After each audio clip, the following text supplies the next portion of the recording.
We are here for our freedom because it's our right.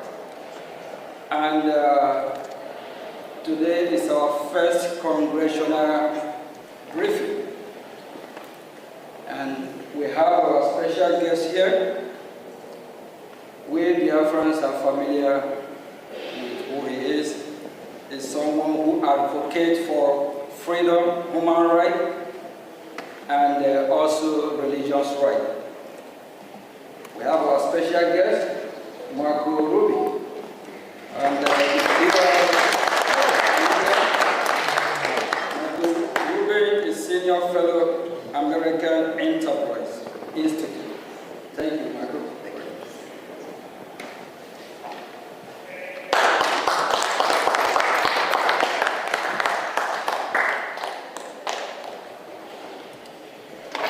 Thank you very much, Mr. Acting Prime Minister. I don't need, first of all, it's good to see Biafra represented so well in Washington, D.C. Unlike in Nigeria, and unlike in Finland, we're not going to arrest dissidents.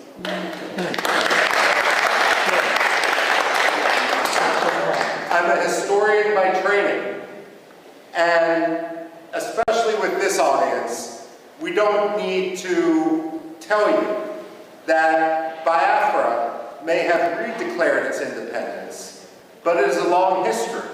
And if we count the maps that European merchants, geographers, and other travelers made dating back to the 17th century, then Biafra is actually older than the United States of America. We're not talking about a so-called secession. We're talking about decolonization.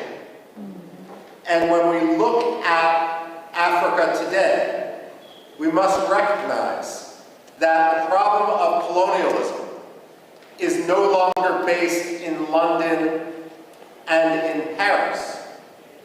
It's based in places like Abuja and Lagos. The fact of the matter is, and for that matter, Yaoundé as well, the fact of the matter is that we are witnessing a second wave of decolonization in Africa right now.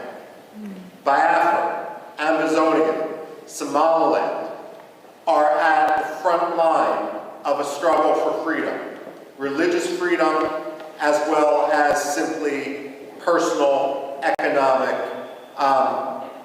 freedom, political freedom. The fact of the matter is, though, when we talk about that front line of colonialism, Biafra, Amazonia, Somaliland, we're also talking about a response to genocide. The fact of the matter is, when we look at the modern history of Biafra and we see some of the key figures represented on this podium, and it's so appropriate that we're sitting here in a room dedicated to Veterans Affairs, to honor the veterans of the Biafra struggle. The fact of the matter is that they did not start the struggle for Biafran rights. Nigeria did. Nigeria has agency. They have decision-making. No one forced Nigeria to undertake the pogroms of 1966. That was a decision that was made in Lagos. And what we have seen, the struggle for freedom in Biafra, is a natural response to the repression, which is now more than 60 years old inside Nigeria, especially with regard to Biafra. Now, we can talk about genocide. And unfortunately, what has occurred in Biafra from in the late 1960s and so forth isn't the only case of genocide that the 20th century has seen. But what makes the history and the recognition of the Biafran genocide so important is this: When the Jews suffered the Holocaust, Germany afterwards acknowledged the Holocaust. The ideology that led to Nazism became stigmatized. Yes, there are still Nazis today, but it is an ideology which is outside the realm of acceptable belief. The problem with genocide denial isn't simply a denial of fact, a denial of history. But when you don't acknowledge the genocide, then what you're actually doing is throwing a life raft to the ideology upon which that genocide occurred.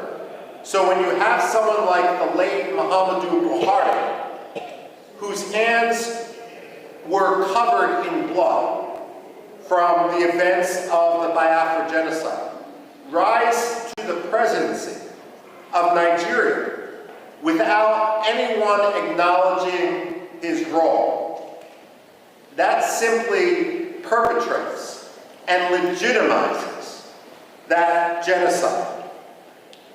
Now, when it comes to genocide denial, I also have this to say.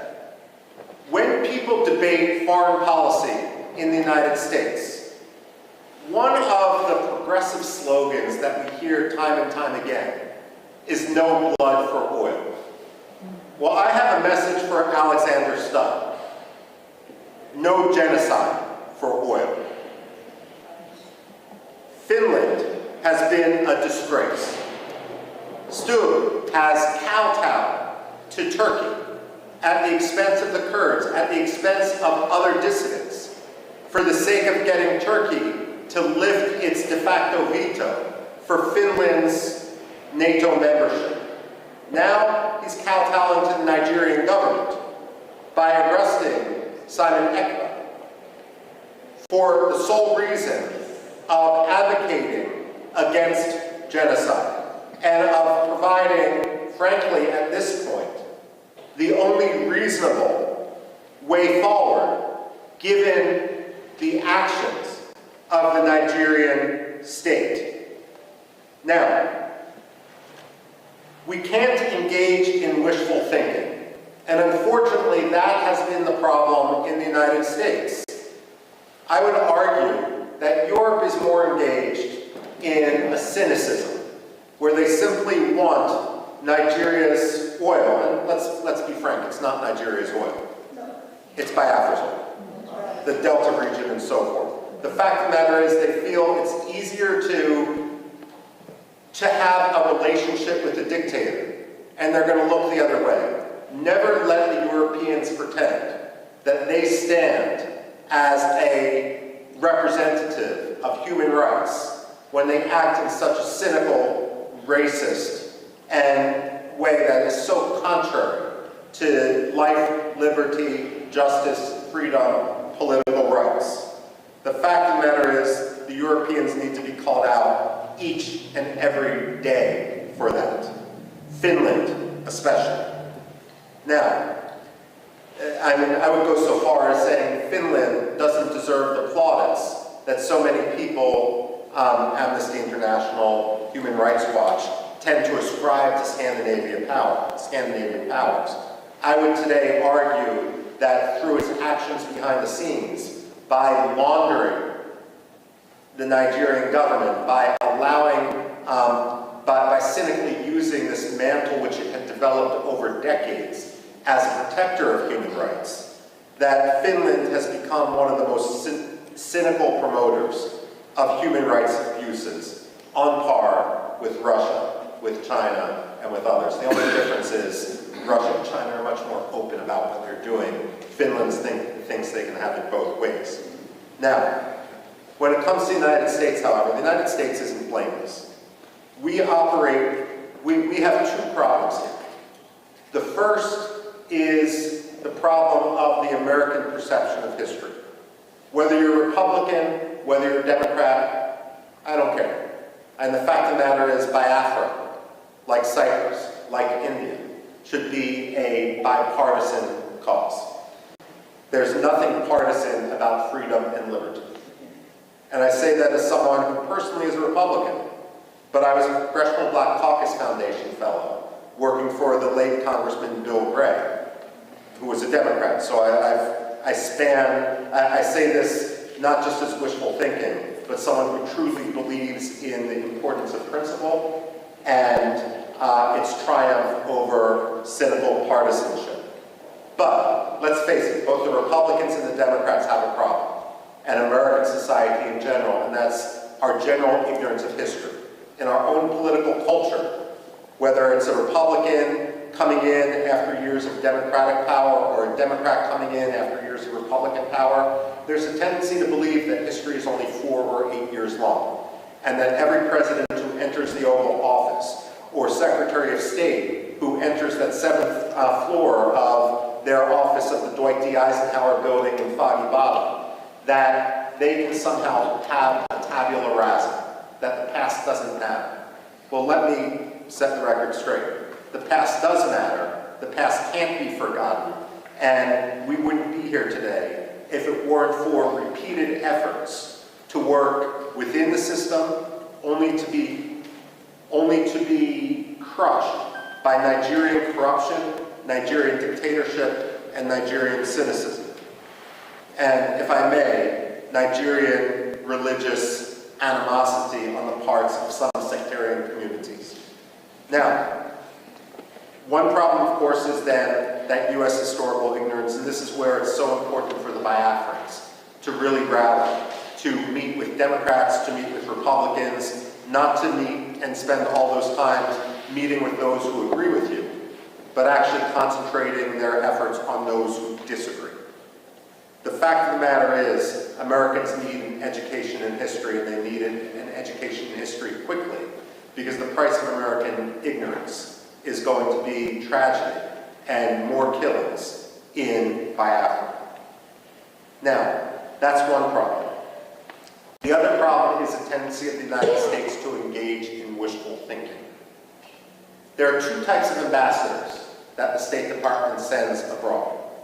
And I'm not talking about professional ambassadors, civil service, foreign service versus political appointees. There's some good political appointees, there's some bad political appointees, and the same thing is true with the professional foreign service.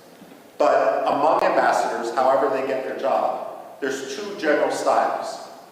One style, and we've seen this too often in Nigeria, and I can name other places where we've seen this, the Democratic Republic of Congo, Somalia as well, takes an ambassador, and that ambassador believes that the best way to represent American interests is to ingratiate themselves to a dictator, to have zero tension with that dictator, and that oftentimes means amplifying that dictator's propaganda, his rhetoric, to his face. Well, the State Department should realize and should recognize that dictators have no shortage of sycophants. It shouldn't be the job of American ambassadors to join the sycophants. George Shultz, the Reagan-era Secretary of State, was famous when a new ambassador was appointed. He would bring them up to his office, which was an elegant room, not unlike this which we're standing in the U.S. Congress. And he had a big globe next to his desk.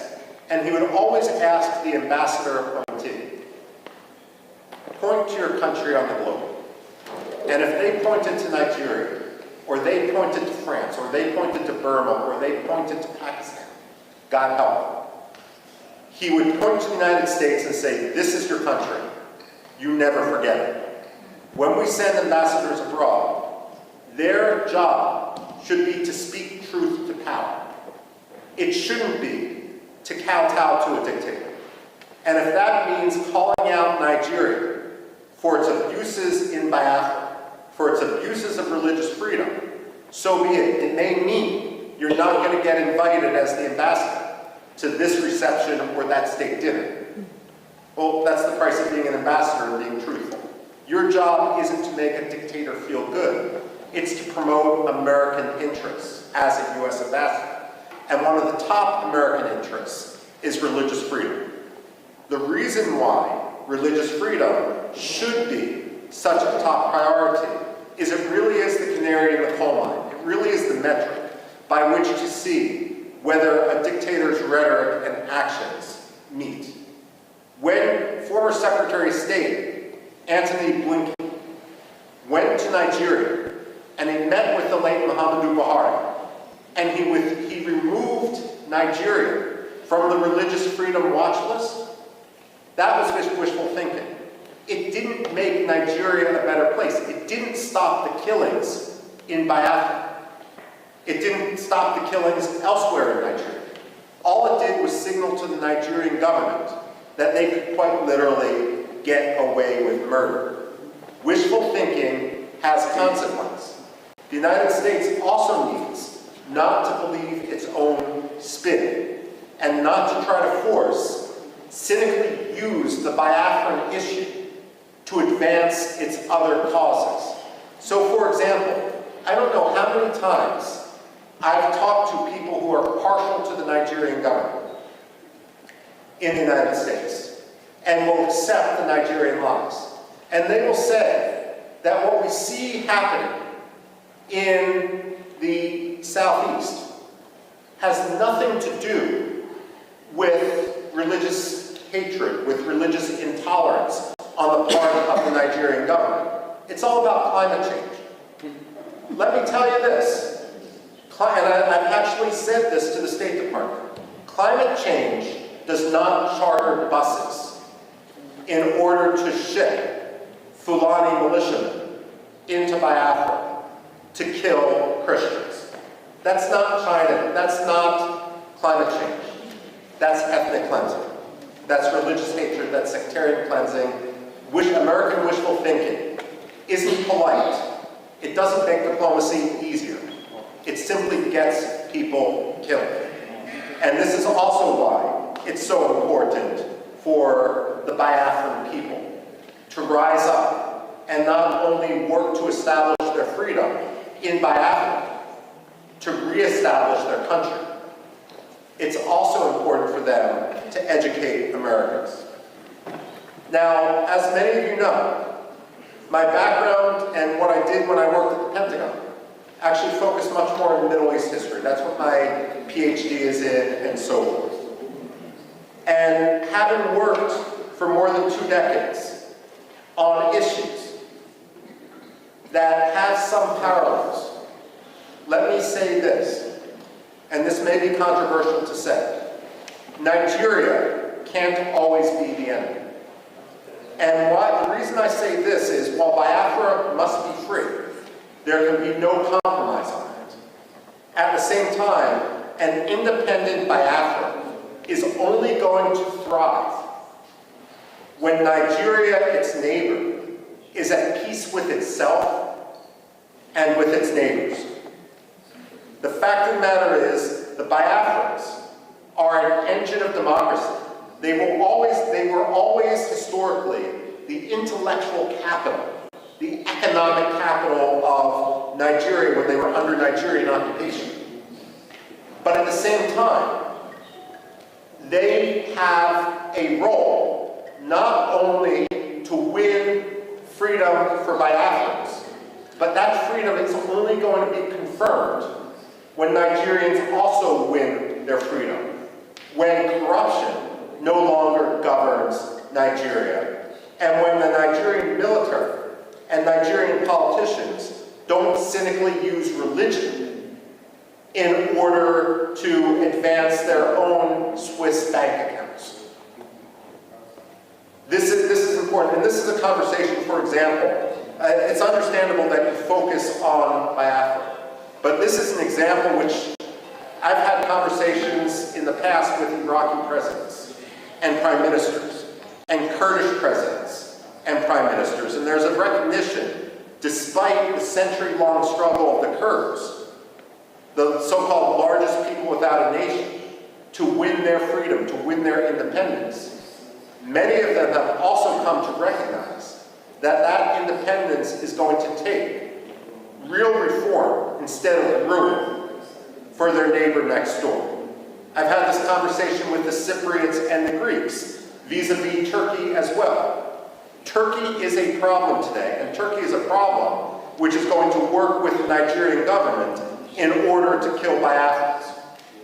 But at the same time, what the Greeks and the Cypriots will tell you is, while today Turkey acts like an enemy, there can only be true peace once Turkey fundamentally reforms. And so it's important when you speak and when you advocate for your cause, not only to promote the freedom for Biafra, but to argue and to recognize that Biafran freedom is going to be symbiotic. It's going to bring stability to the region. Biafra is going to be a model, not only for Biafra, it's going to be a model for Nigeria, so that Nigeria can get its act together, even as Nigeria heads towards the precipice. No one wants to, let me put it this way, many of you are familiar with the American satirical newspaper, The Onion. I remember a headline in that satirical newspaper after Russia invaded Georgia in 2008. It was a fake announcement by Condoleezza Rice, the Secretary of State, who was arguing that the U.S. position is that no American allies should border Russia because it was just too difficult. The fact of the matter is, she was warning allies not to border Russia as if they have a choice. The fact of the matter is, it's in no one's interest. It's always going to be a problem for occupied Biafra and for independent Biafra to border a failed state, to border an irredentist state, to border an aggressive military dictatorship. Independent Biafra is going to need to recognize that as Nigeria fails, and let's face it, today it's a failing state. It's a building, it's a 10-story building that's ridden with termites. The fact of the matter is that every military leader inside Nigeria is going to try to distract their own Nigerian public by trying to whip up a frenzy against Biafra. So on one hand, you need to be prepared for that. And you recognize this because this is your history. But on the other hand, if there can be fundamental reform in Nigeria, then ultimately you will thrive and be the most prosperous country in Africa. Now, the other point I need to make, and this is not for the people here, but some of the people abroad, is that when you talk to Americans, especially non-Biafran Americans like myself, like congressmen and so forth, I am honored here to be with the acting Prime Minister. I hope someday to be with the non-acting Prime Minister, Simon Ekpa, as well, if he's ever sprung from his Finnish dungeon.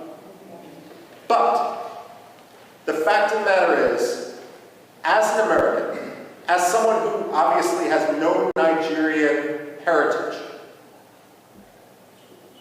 it's not my job or my concern to decide who the leader of Biafra is. You ask any American like me, any white American, who cares about human rights, who cares about Biafran liberty, what I would say is, when Biafra becomes independent, all these disputes will fall by the wayside because you have monitored democratic elections. But if anyone starts to attack other Biafrans in the presence of European politicians, American politicians, United Nations diplomats, they are essentially creating treason against Biafra. Because what you're doing is giving evidence to your enemies that Biafra isn't serious. Now, let me give you one example. When I came to Washington and began working in foreign policy in 1999, one of the first people I met was a gentleman named Barham Saleh. He was the Washington representative of the Patriotic Union of Kurdistan. Now, the Kurds, I've referenced before, they're split between 4 different countries, so Biafra's a little bit luckier than this. At the same time, the Kurds in Iraq, in northern Iraq, are divided between 2 major political parties. One was Jalal Talabani's Patriotic Union of Kurdistan. The other was Masoud Barzani's Kurdistan Democratic Party. And between 1994 and 1997, these 2 Kurdish parties fought a civil war. To suggest that anger among the Kurds wasn't high would be an understatement. They hated each other's guts. 2,000 people remain missing to this day from that civil war in northern Iraq between the Kurdish parties. And again today, that region is essentially divided. Barham Saleh had a rule as the representative of one of the 2 Kurdish parties in Washington, D.C. His rule was, I will talk Kurdish politics to other Kurds, but I will never talk Kurdish politics when someone else is in the room. Because the only message that Washington needs to hear is Kurdistan must be free. The only message that Washington must hear today is that Biafra must be free. Decisions with regard to the leadership of Biafra are going to be made by Biafrans themselves. But the most important issue for everyone, whether they are legitimate or, frankly, when they are illegitimate, is that Biafra must be free. Don't tweet against your political adversaries. Take the high road. Don't talk about your rivals to congressional staffers. And if your rivals talk about you, you may feel that it does you a disadvantage. Let me assure you, it does not. If the acting prime minister, the acting cabinet, are the ones who are speaking softly and achieving things, creating a new currency, creating the structures of state, ultimately, every serious congressman, like Chris Smith, like Mark, one of the most important staffers on Capitol Hill, they are going to recognize you for what you are. Because only amateurs talk about their rivals. Those who are legitimate, those who are serious, those who are here today are the people who advance their cause. And make no mistake, momentum is on your side. So I speak here today, and I'm concluding my remarks right now, by thanking you for your activism, by welcoming you to the halls of Congress, where you are free to talk to anyone, and you don't need to risk arrest, because again, your words we're not in Finland. We don't have to talk about the Helsinki standard. The fact of the matter is, I hope to be here when the United Nations General Assembly recognizes Biafra as the 55th or 56th African state. And I have absolutely no doubt that that's going to happen. And with that, I turn the floor back over to the acting prime minister.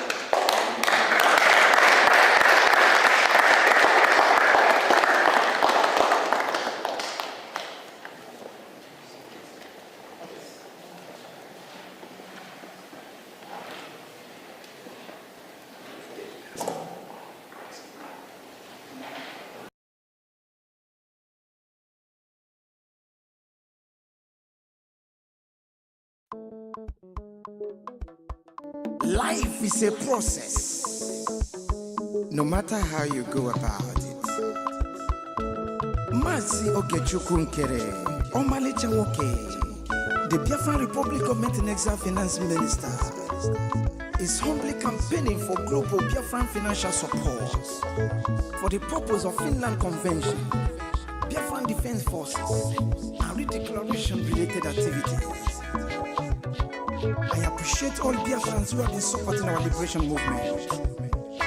I also urge everyone to massively support more than ever, especially in these critical times. Oh, my fellow lovely great Biafrans, let's come together and support our Prime Minister, Mazi Simon Ekpa, who is currently working tirelessly to hand over our freedom to us this year, 2024.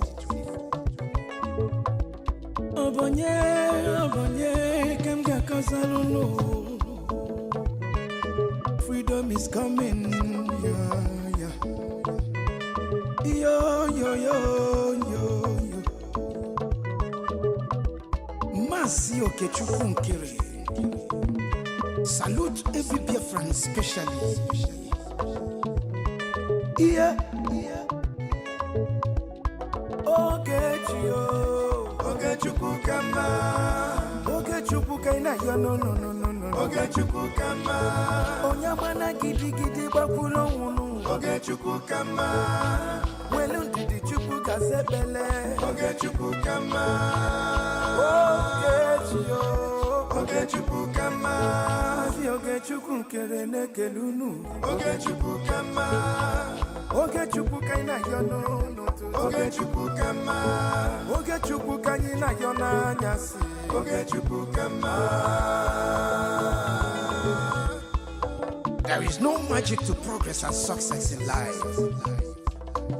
Life gives back what you give to it. It takes a man who believes in himself to create wealth. So keep working hard and never lose hope in what you believe in.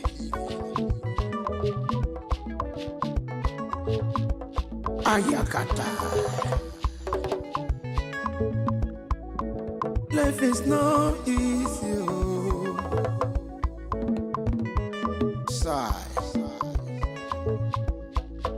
Make you take and judge. I want to use this special opportunity to recognize great Dim Odumegbojuku. I can't also forget General Philip Effiong. Okama Daloso. Come Chetakwa men on the ground. Umoma Kubigwe. Anyina Fuakolunu. Airborne. De facto government in homeland. A special recognition to every Biafran who have been supporting from day one. May Elohim continue to flourish in your different endeavors. He says, Mazina de Gano, Ohamadike, one of Biafra, Egadi. The Prime Minister, Obatobie, Okechukwu Keresimu Kelekio, Wokoma, Okechukwu Kama, Okechukwu Kaina yo no. Okechukwu Kama, Onyamana gidi bakulo unu. Okechukwu Kama, Welu ndidi chukwu kazebele. Okechukwu Kama, Okechukwu Kama, Mama biko yobo lisa. Okechukwu Kama, Okechukwu kaina yo no. Okechukwu Kama, Okechukwu kaina yo na nyasi. Okechukwu Kama.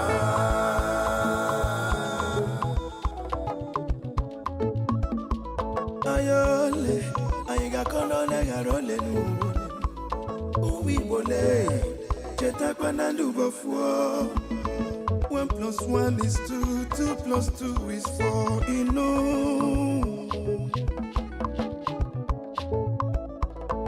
Onye puru chi uzo akwa no.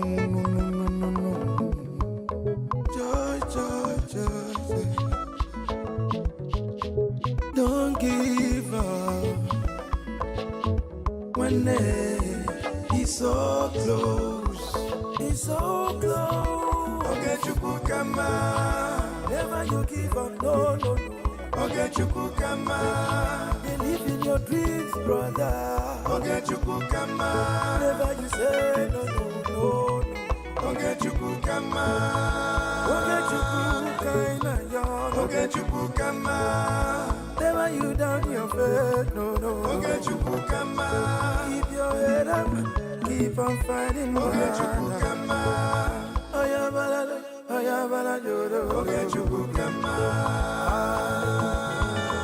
big shout out to Mazio Gechukunkere. I salute you, my PM, Mazi Simoni Bar. Life is sweet when you patient. The greatest shout out goes to the media team, great talents. They won.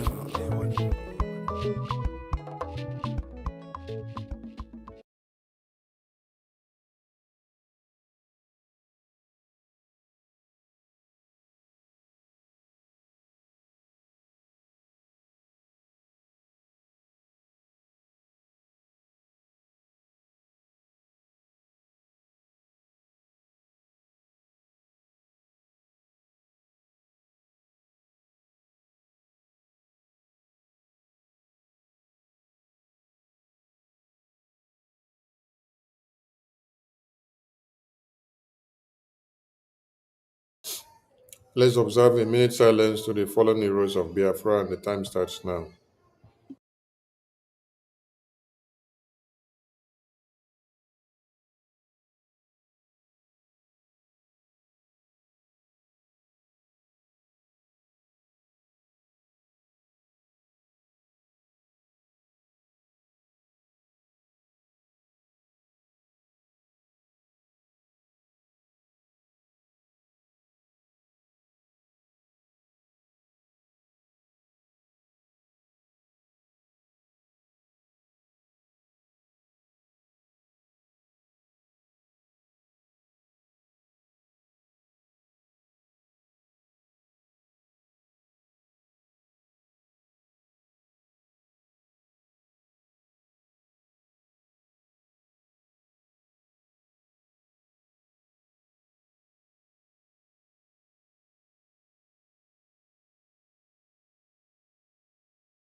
We mourn our heroes past, we celebrate them, and our heroes living as we fight on to see that Biafra is fully restored. He said,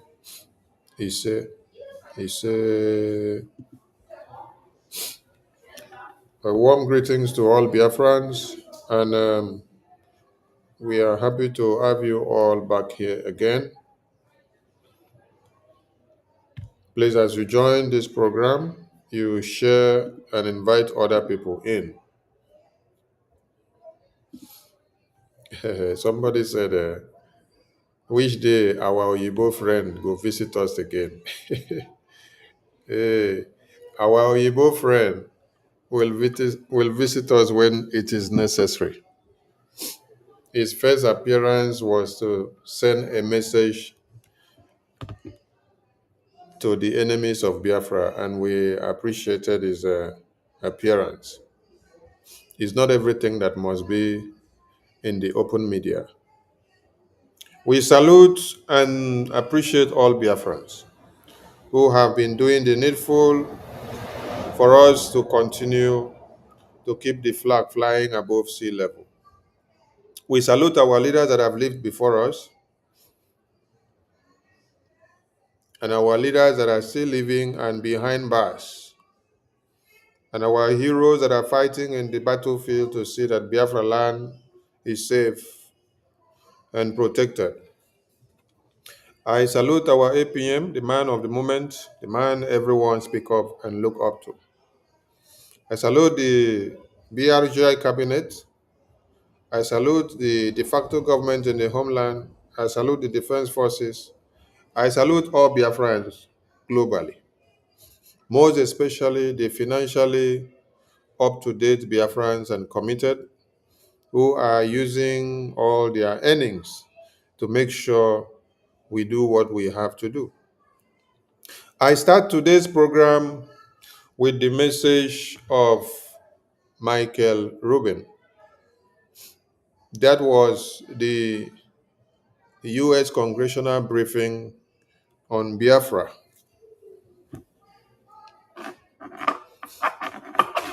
And that was September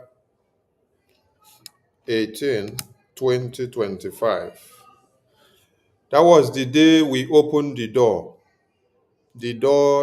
that we let loose the hell on one Nigeria. We appreciate every Biafran that made that history to happen, starting from our APM to the rest of the cabinet that attended the event. When you listen to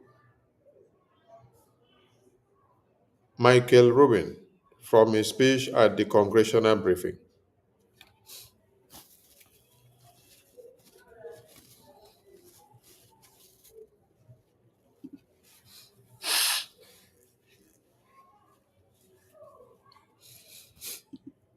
sorry about that, all you could hear and extract from that speech was the genocide that the Biafran people have experienced.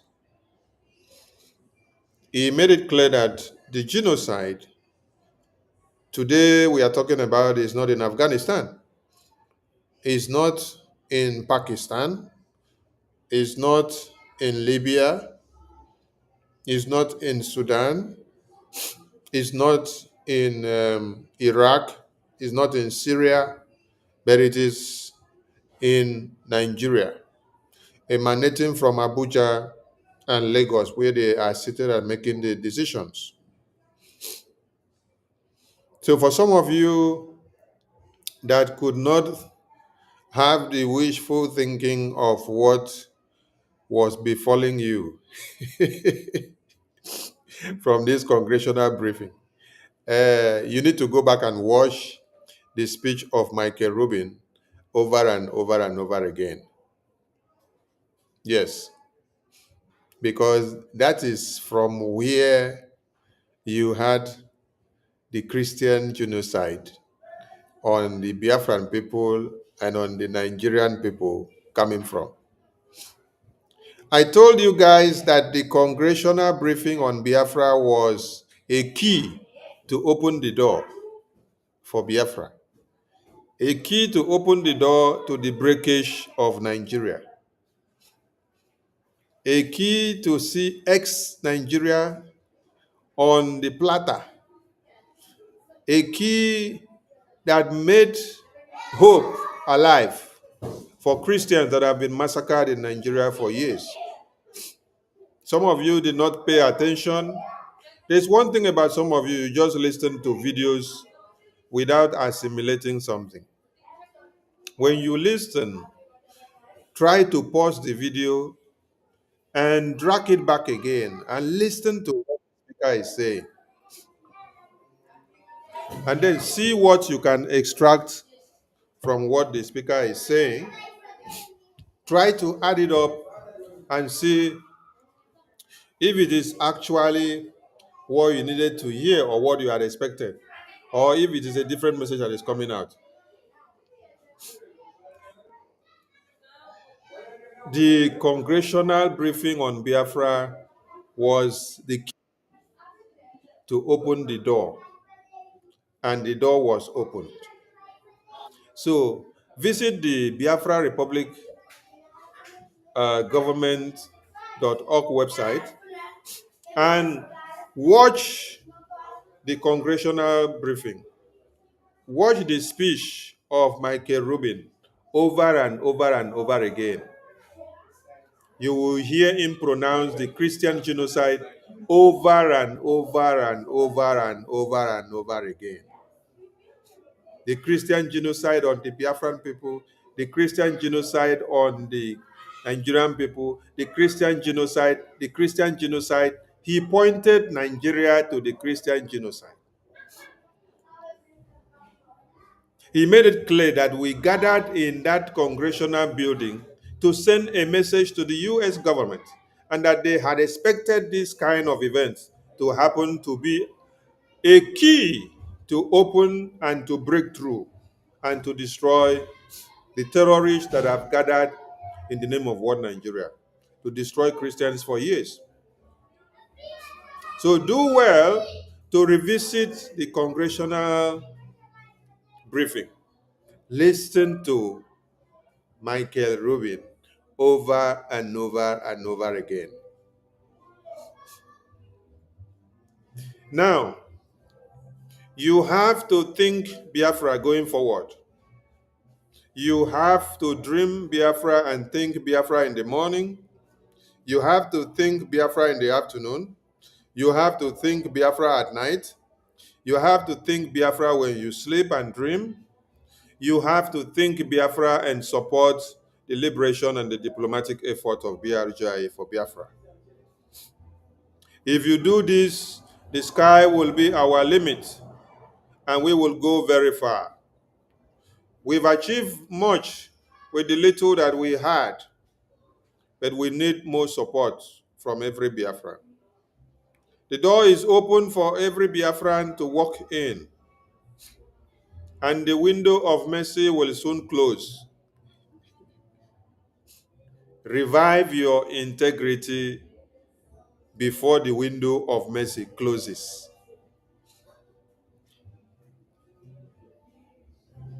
Reinstate and reconcile yourself with the Biafra Republic government in exile before the window of mercy elapses, because it will elapse very soon. I am pleading for support of every Biafran.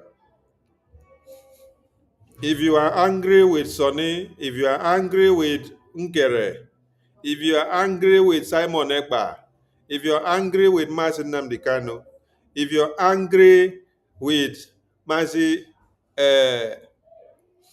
Owazrike, if you're angry with Ikonso that even suffered and sacrificed his life for Biafra, if you're angry with Philip Effiong, if you're angry with Ojukwu, forgive all of them, because they made the mistake of putting their lives on the line for you. Yes, because it's only a fool that will be angry with his or her ancestors, whereas the enemies are coming to destroy him or her, and it's only our ancestors or our father and mothers that can be his or her defense. But you are now angry with your ancestors, your father and mothers. Forgive them. I am not now saying that you should be the one to be forgiven. I am now saying that you should forgive us, because the window of mercy will soon close. Forgive us in any way that we have wronged you. Come and support your Biafra. It's not my Biafra, it's your Biafra. It's our Biafra. Come and join this Biafra now. Support it before it becomes a bigger reality before, because we are already making it a bigger reality. First time in history for us to have a pathway into the capital of the U.S. Congress, the White House of America. Nigerian government officials have not had the opportunity to make through the U.S. Capitol, talk less of organizing a congressional briefing inside the capital of the U.S. But the Biafran people have done this historic event and milestone under the leadership of the acting Prime Minister Nkere. The same Nkere that all of you want to stone to death. The same cabinet of BRGI under Nkere that all of you want to stone to death.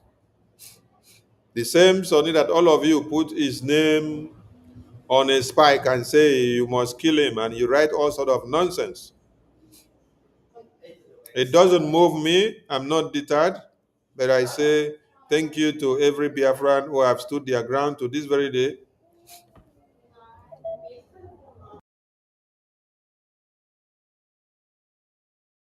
Because your attacks on us has actually emboldened us day in, day out. If you did not attack us, that means what we are doing is not creating impact. It's not touching you. But I see that a lot and a lot are touching you and you are feeling it. We see many people now making publications on the media and portraying our lobbyists. They quote how much they say we pay them for the good work that they are doing. We are not perturbed. We are happy that we have results from the lobbyists and attorney that are working for the Biafran people. That means we are delivering on the mandate of the Biafran people. If we were not delivering, you will not see results to talk about. There are results out there, and you see evidences speaking. Today, I will be opening some publications starting from BBC. BBC is the key role player in the propagation of propaganda, misinformation, misappropriation of every fact, twisting them up and down.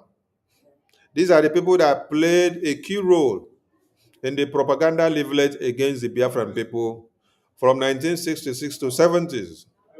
They spearheaded the genocidal war against the Biafran people, uniting very well with Nigerian government under the auspices of UK, under Prime Minister Harold Wilson of the UK government. Today, history has made itself and repeated. That's why we say what we do in life echoes in history. And the BBC that wrote Hill of the Biafran people today can now have the boldness to pronounce that the Biafra Republic government in exile are the ones cracking Nigeria down from Washington, D.C. The barcode you see on this screen is for you to scan, and then you can easily get down to the website of BRGIA for your donations. So please, screenshot this barcode. Screenshot this barcode or this flyer you see on the screen. Send it to your friends and family. Tell them, just scan this barcode and make a donation to support the BRGIA or Biafra independence. We are not seeking for this Biafra to lord it on anybody. We are not seeking for this Biafra to enrich ourselves. We are seeking for the Biafra which is originally ours. That which was taken away from us is what we are working so hard to get back, so that integrity will be returned to the Biafran people, so that you will not have to depend on foreign aids anymore. You will not have to be crying everywhere. You will now be able to have your own and speak of your own and be able to make do with it. We appreciate all Biafrans. So please, think Biafra and live on Biafra and make it happen. I appreciate all of you. Tomorrow is the 8th of November. And One Nigeria has acclaimed that they want to turn Biafra land to Nigeria. Tomorrow is the D-Day. We call on all Biafrans from all over Biafra land and in Biafra and in Anambra, to be precise. Stay in your homes. I will play a video to show you what they have stockpiled and loaded as if they are going for war in Biafra land.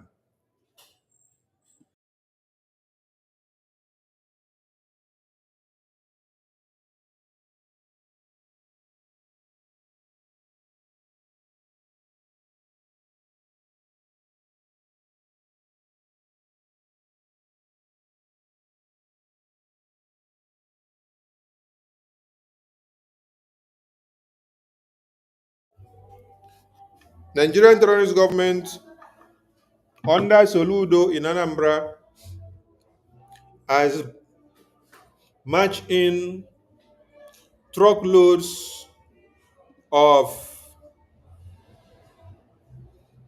whatever they called in the name of armory in Biafra land. And we are promising them that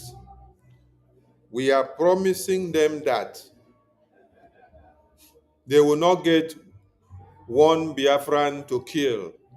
Yes, they will only kill the people that have decided to be scapegoats to them. We have been warning and calling on Biafrans that you have to stay in your houses. Do not go out to participate in any election of one Nigeria in Biafra land. You voted to exit Nigeria. Your Prime Minister of Brgie is imprisoned because of asking for your freedom. The people that imprisoned him and made it possible for him to be in prison are the Igbo politicians. The same people that are organizing the Anambra fraudulent elections.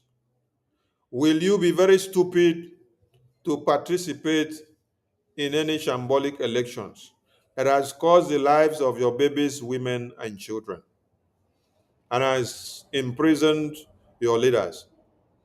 Mazi Nnamdi Kanu was kidnapped because of seeking for your freedom. These same evil politicians, they connive and made sure he was kidnapped. Today, he was in court. You saw him wailing in court. What can you do to help him? It is to boycott Nigeria terrorist elections, to show that you do not agree with them. Participating in anything one Nigeria, especially election, is validating their continuous detention of Mazi Nnamdi Kanu. When you participate, you are telling Nigeria that they should continue to detain Mazi Nnamdi Kanu, that you are not ready for Biafra. The best message you speak is to stay away, very, very far away, thousands and kilometers away from the premises where the elections of one Nigeria is ongoing in Anambra. That is what you have to do. And if you did not get the message before now, then that means you've not been listening, because this flyer has been circulating everywhere for the past 1 month now. No Anambra elections in Biafra land. Tomorrow will be brutal, and we continue to call on Biafrans to stay off the streets, stay off everywhere where there is presence of one Nigeria Anambra elections. Stay clear.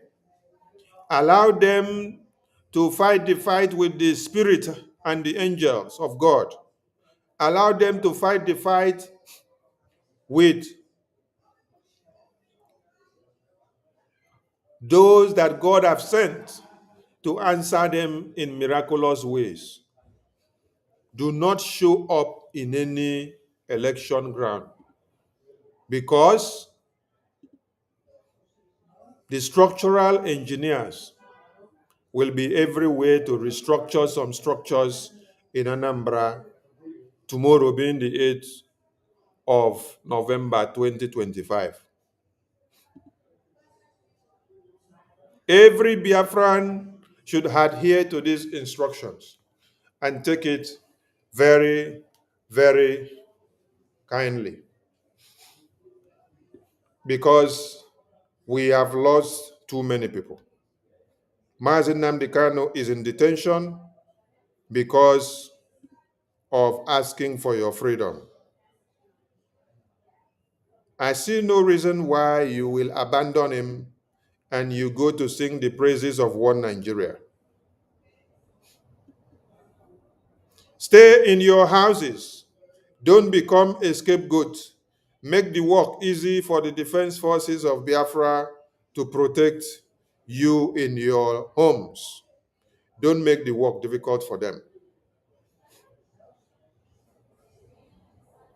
Election of one Nigeria is not where you have to be. You have rejected Nigeria in totality, and you will continue to do so. The Boko Haram terrorists are having meetings with Nigerian terrorist government. But what happens to these terrorist governors that you have in Biafra land? They are the people that proscribe you as a terrorist organization. But these same governors and ministers and senators, they could not proscribe the Boko Haram terrorists. Instead, what they did was that they signed contract with Boko Haram terrorists, and the Boko Haram terrorists can now receive over 100 billions of naira on a contract base of every 2 years.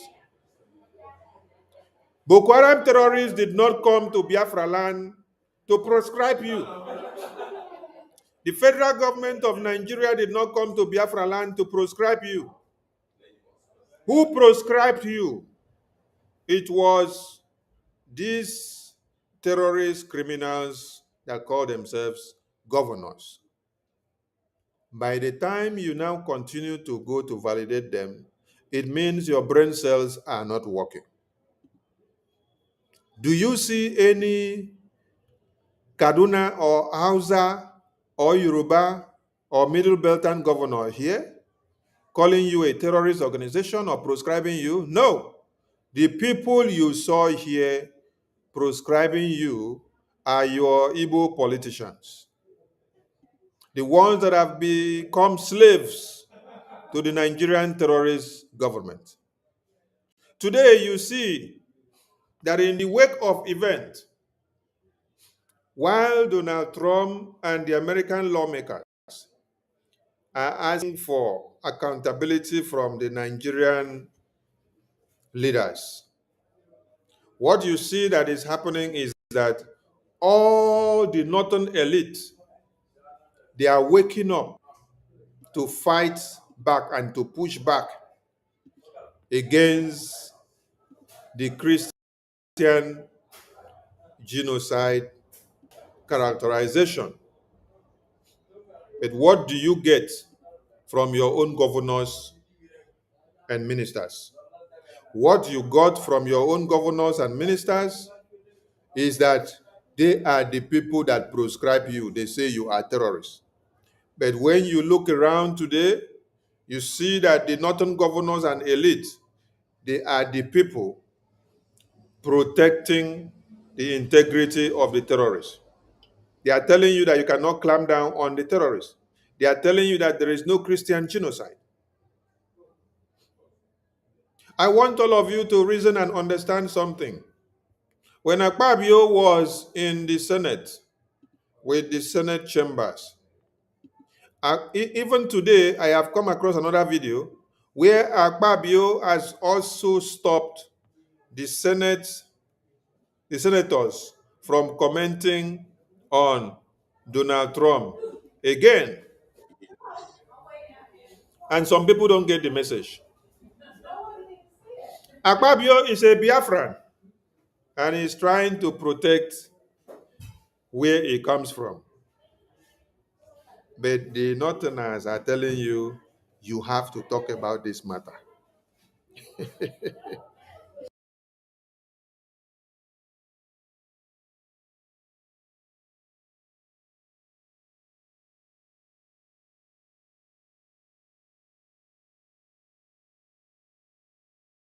Every one of us must rise up. The armed forces are not neutral.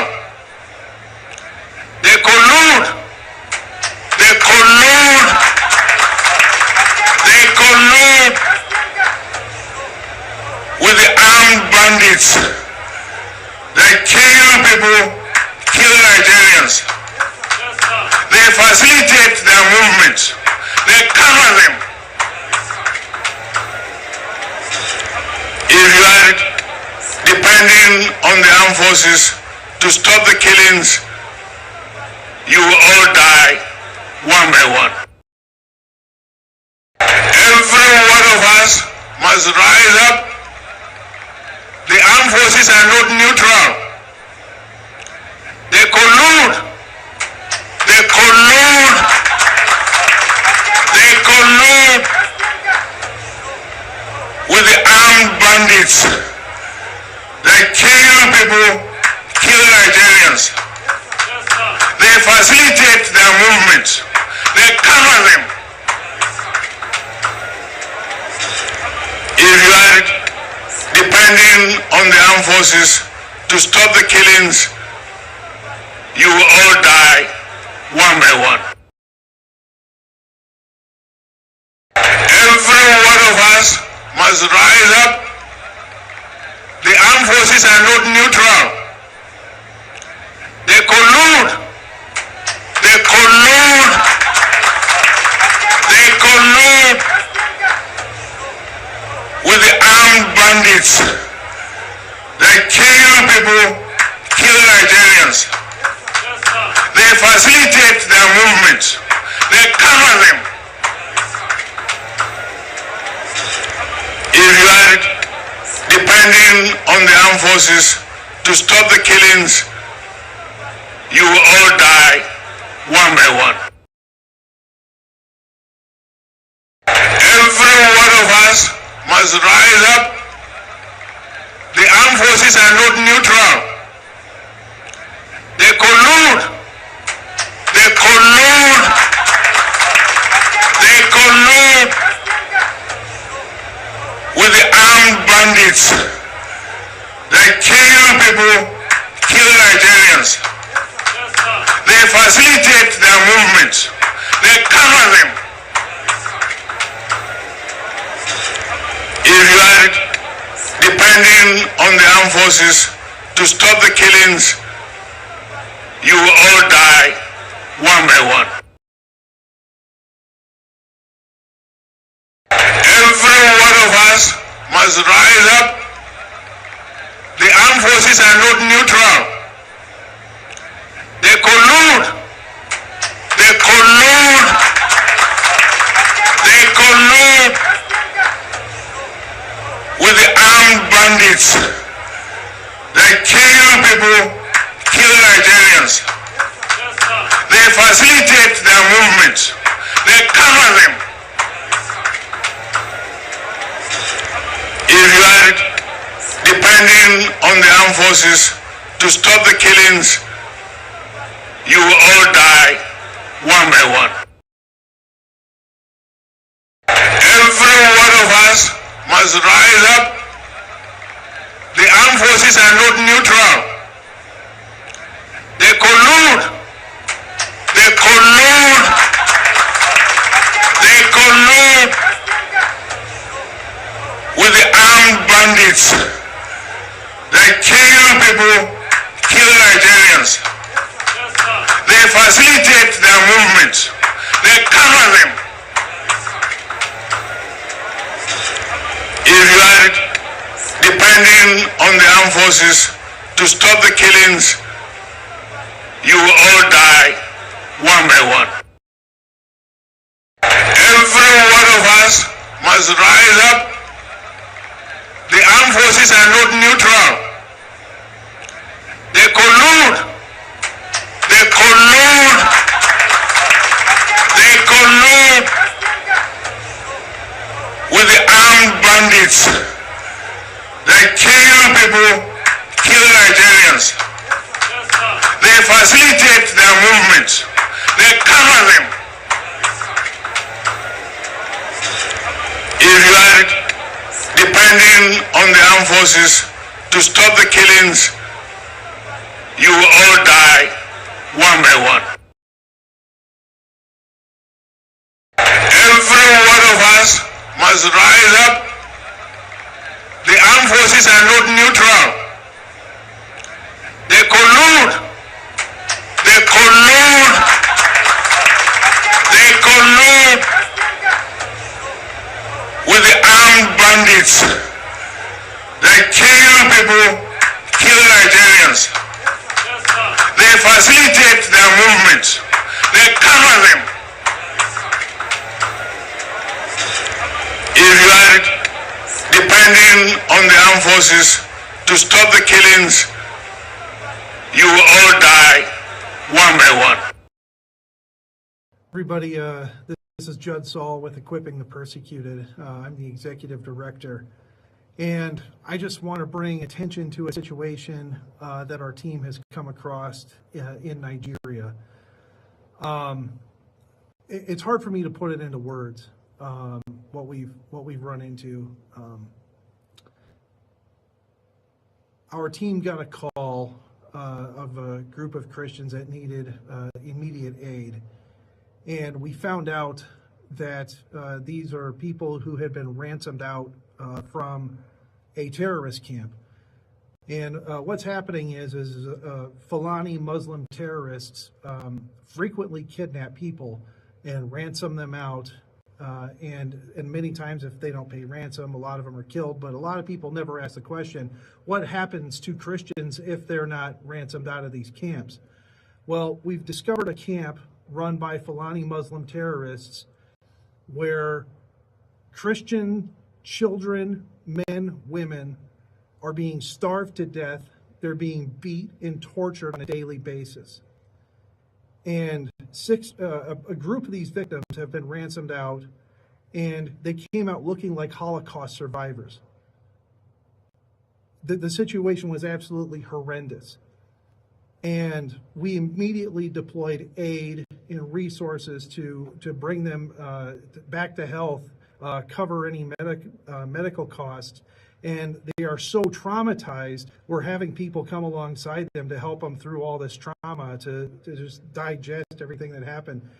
We've got a little boy that watched his brother starve to death. We've got another kid who watched his two brothers be killed in front of them in the camp.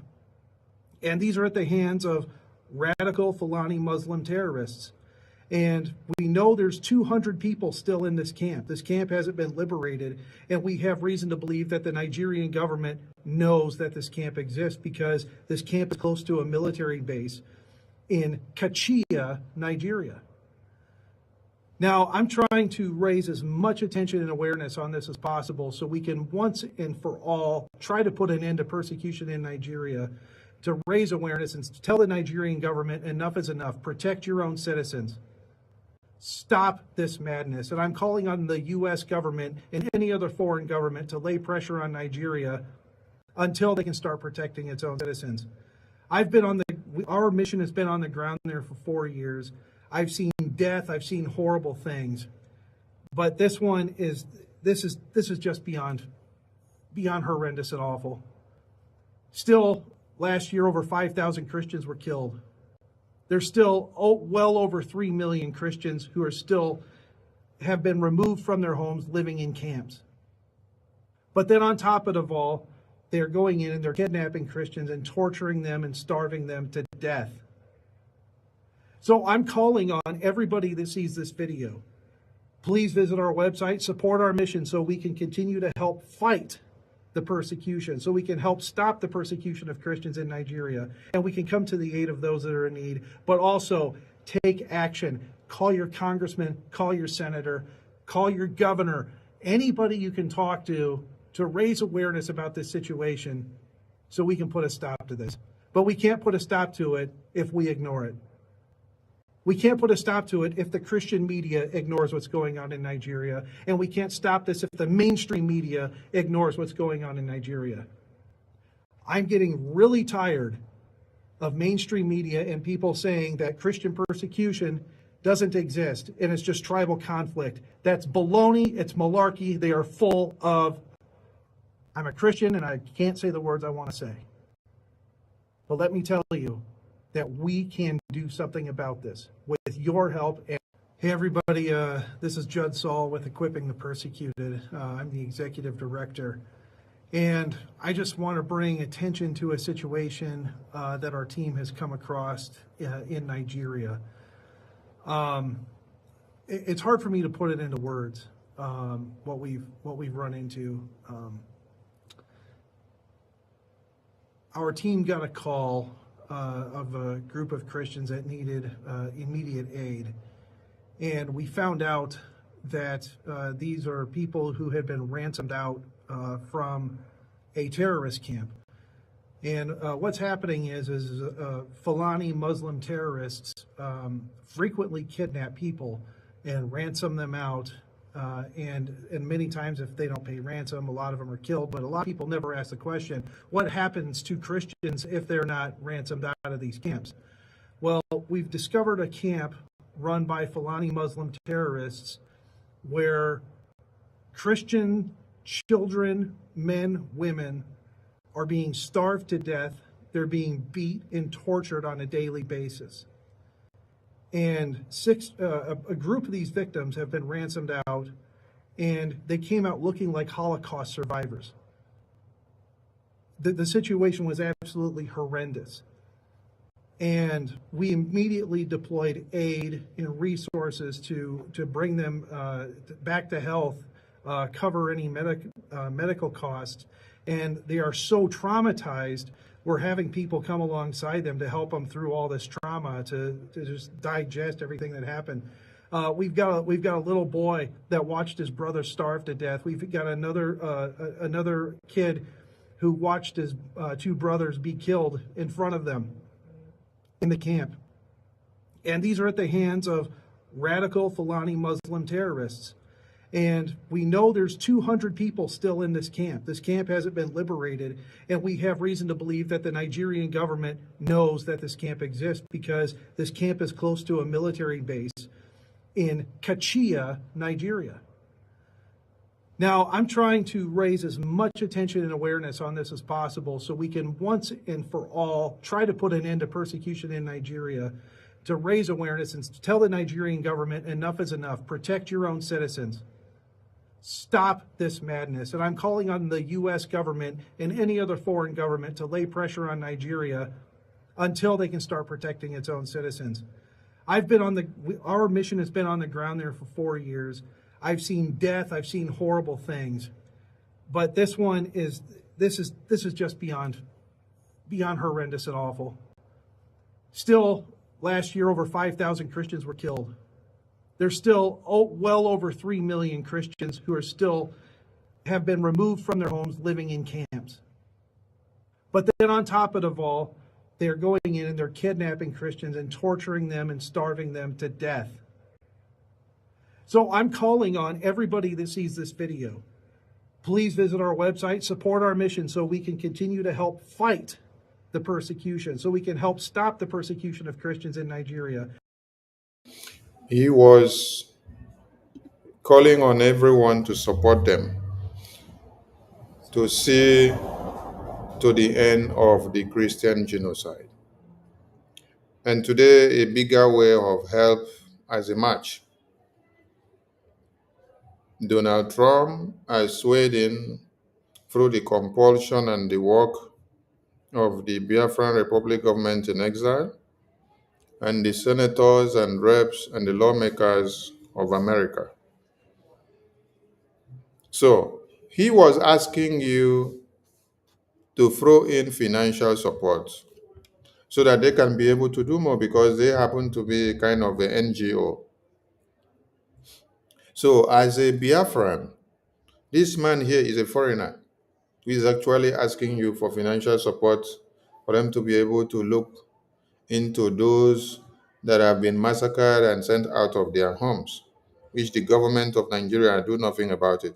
Have you guys ever checked on the internally displaced homes, the IDP camps of Nigeria, to see that it looks like I think even where they keep chicken and horses and camels are far better than the IDP camps where Nigeria provide for human beings.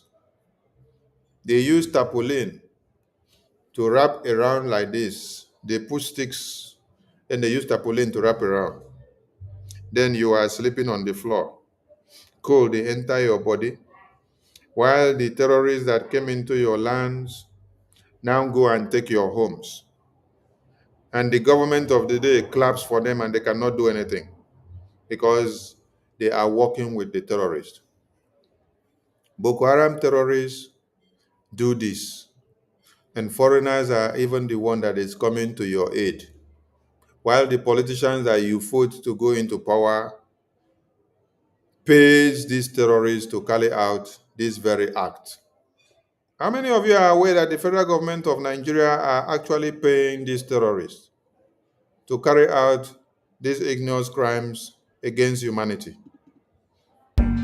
The federal government, led by the Minister of Interior Abdulrahman Dambazo, met with the Miyetti Allah Cattle Breeders Association of Nigeria in Kebbi State, offering them the sum of 100 billion naira over 2 years to stop the kidnapping in the country. The meeting lasted over 4 hours on Friday as negotiations dragged on, with the association initially asking for 160 billion naira.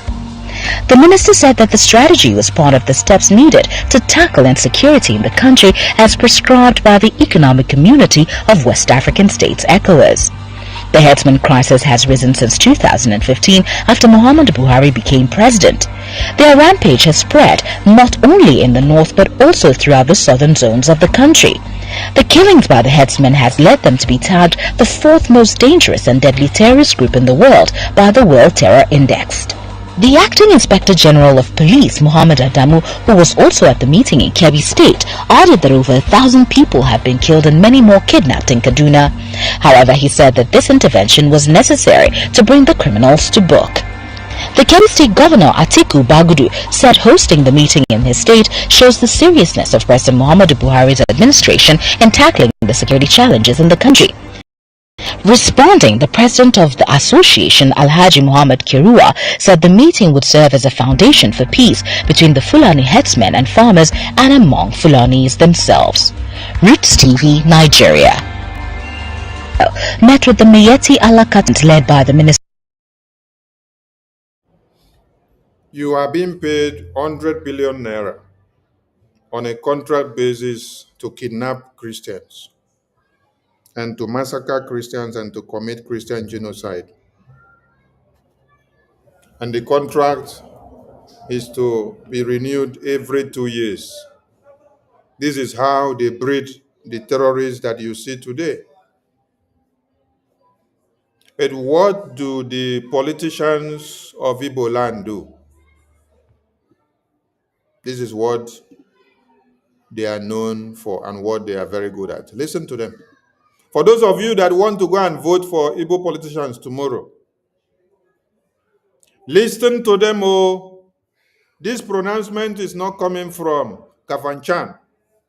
The message that they are going to give you now is not coming from Yoruba land.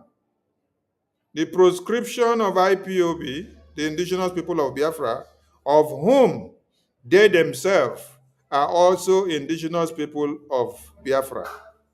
All these foolish and idiotic elements here that was given to bed by slave people, they are all indigenous persons of Biafra.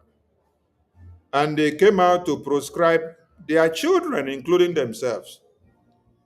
After proscribing the indigenous people of Biafra and handing over to one Nigeria terrorist to kill, they now expect that the same one Nigeria will give them opportunity to become Igbo presidency.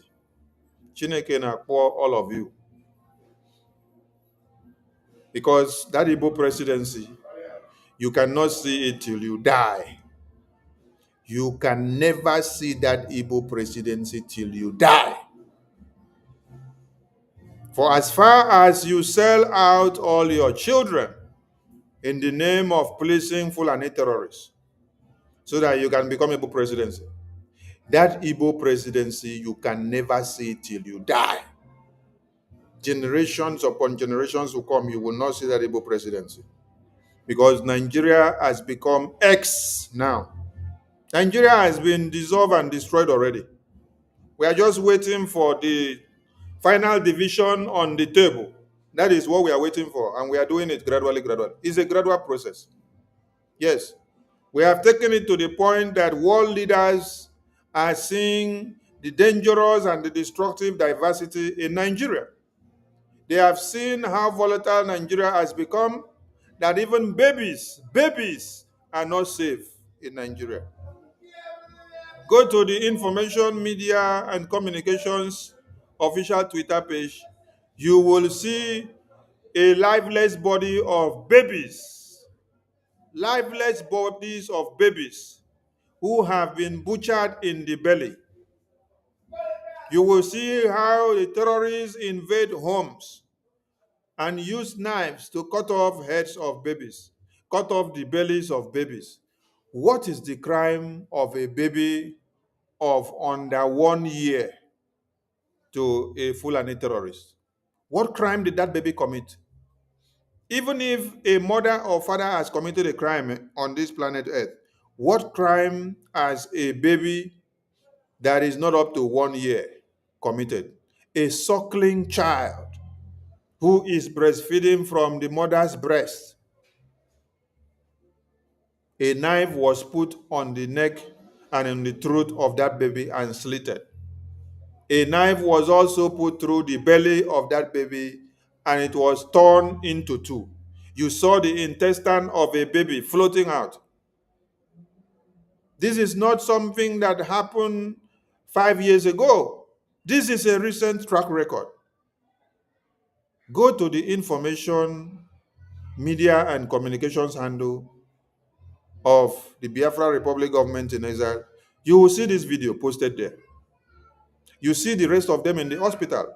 You see lifeless bodies of babies that have been cut to pieces. I thank Elon Musk for allowing Twitter X for us to post everything raw, the raw evidences of the genocide. The terrorists that commit these crimes are being paid by the Nigerian terrorist government. A contract is signed for 2 years. And then, the only way, even the commissioner of police or the inspector general of police affirmed that the modus operandi or the way and manner they are engaging the terrorists is good by paying them money. And he opened his mouth to confess that, oh, over 1,000 Christians have been massacred by these same terrorist groups. But yet he advocates and then applauds the payment of 1 billion naira as a contract fee to the terrorists. Look at him here. The Inspector General of Police said the terrorist has been tagged as the 4th most dangerous terrorist on planet Earth. And then they now applaud the same terrorists for killing over thousands. And then they now applaud a contract of 100 billion naira to be paid to the terrorists. This is the same idiot that is going after Omoyele Sowore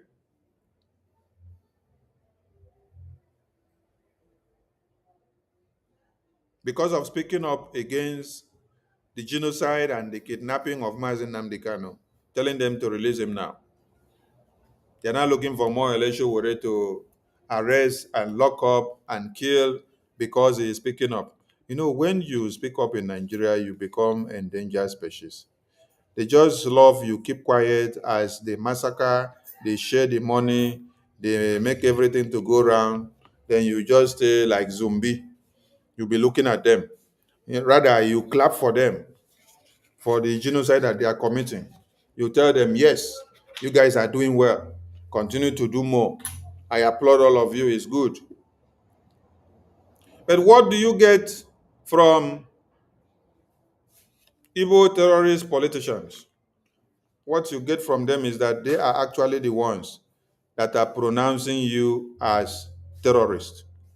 So if you are a Biafran and you are resident in Anambra, or whether you are not a Biafran but you are resident in Anambra and you are validating anything Anambra elections in Nigeria or in Biafra land, please pack your load and start living, because you're not worthy to be talking from wherever you are.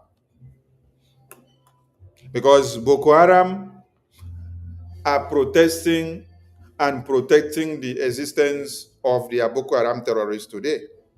as they heard that Donald Trump and the military forces of America are coming to crush the terrorists. But what do you hear from our own elders and leaders? Listen to them. These governors hereby resolve as follows. 1. All activities of IPOB are hereby prescribed. IPOB and all other agreed groups are advised to articulate. The Southeast governors met yesterday and resolved as follows. All activities of IPOB are hereby proscribed. What that means is that all activities, that means you cannot gather for a meeting or anything under the name of IPOB. More so, the federal government, I think 2 days ago, has now classified, just like they did for Boko Haram, they now classified IPOB as a terrorist organization. To fly around and see whether there are gatherings of cows or anything. Then we send the Bdf, who is my staff. The Bdf is the government of another president. You know, to go to those. Same way as the Sultan spoke. Any Igbo man who touches a northerner in Igbo land should first kill John Nyawo.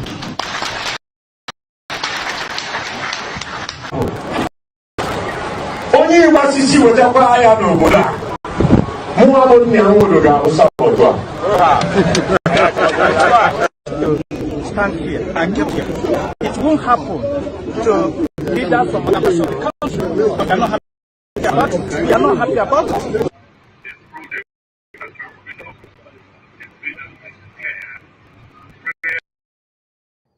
After they disgraced themselves, this is how they went to Abuja High Court, and they were not even allowed entrance to the court.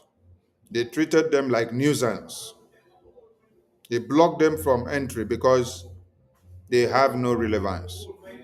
They have sold their integrity. They have sold their own children. They have proscribed their children and sold out to be eliminated. These are the people behind the kidnap of Mazi Nnamdi Kanu.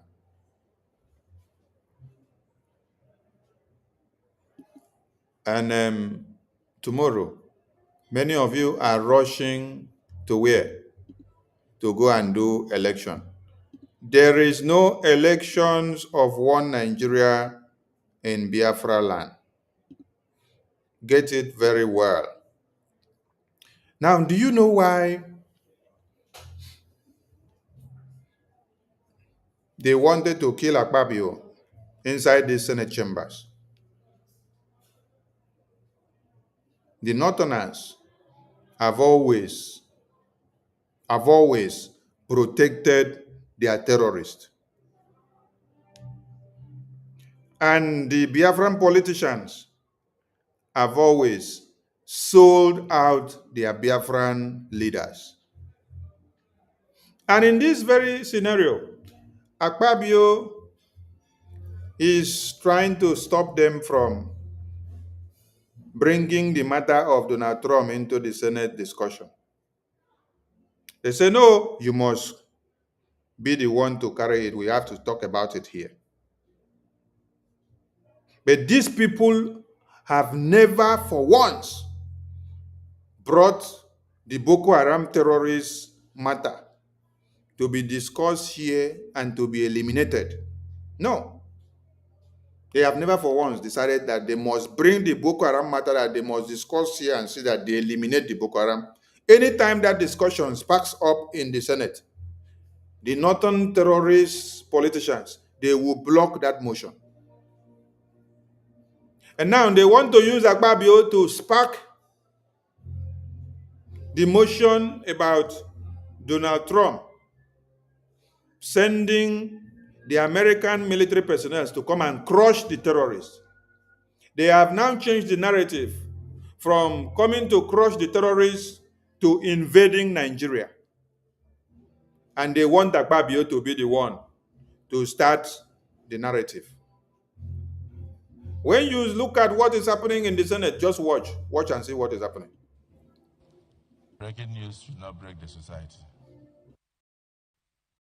But a situation where somebody will sit in the comfort of his room and produce a report, produce fake pictures of 2023, when the Senate President with senators visited Port Harcourt on a very different thing, and say, oh, Senate President answers President Trump. Who am I to answer President Trump? Have you ever heard of such a thing?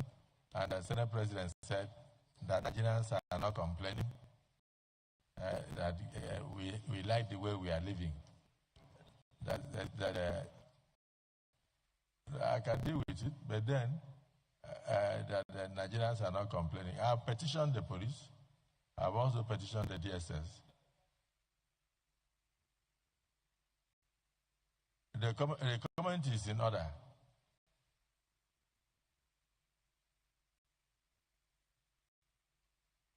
You are not hearing what I'm saying. I'm saying this time, the Senate President of Nigeria did not answer President Trump. And then that the quotation is meant to go diplomatic row. It is the presidency that will answer President Trump. And all Nigerians are doing their best in that direction. But who is that person that will go and ascribe a comment to the Senate President when he was never met? So I believe the cyber crimes unit of the police, the DSS and others should find that character out, because it is meant to cause friction. It is meant to cause friction and put the Nigerian Senate in disrepute. I can only speak your voice. We have not discussed the comment of President Trump in chambers yet. I know we will. And I believe we will. Those in support that we should in future discuss this comment, say aye. Those again say no. We shall. It's only then that the Senate President can make a comment. Not somebody sitting in his bedroom to talk nonsense. Mr. President, Nigeria is a sovereign nation. In this case, I did not say my mind.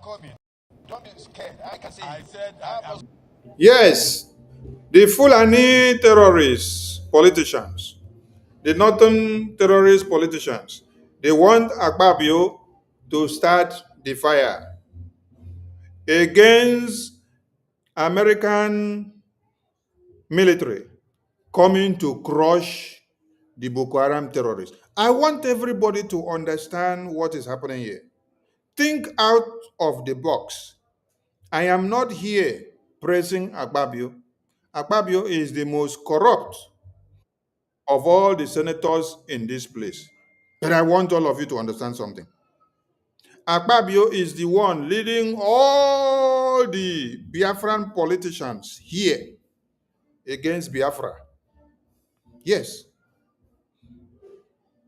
Do you remember when I played a video where the Senate leader, Senator Osita Isunaso, said, Mr. President, the Senate is worried that if the activities of Simon Ekpa is not curtailed, the entire Nigerian will come to understand that the reality of the Biafran people of what they have been saying against Nigeria is real. Let me get the video and play for some of you that are not aware, so that you will understand. So, Mr. President, Akpabio is the one leading all these Biafran politicians here. All of them are Igbo politicians. So if he is the Senate President, he's the one leading all of them against Biafra. So don't misquote me, because some of you are myopic in thinking. You don't hate Akpabio like I do.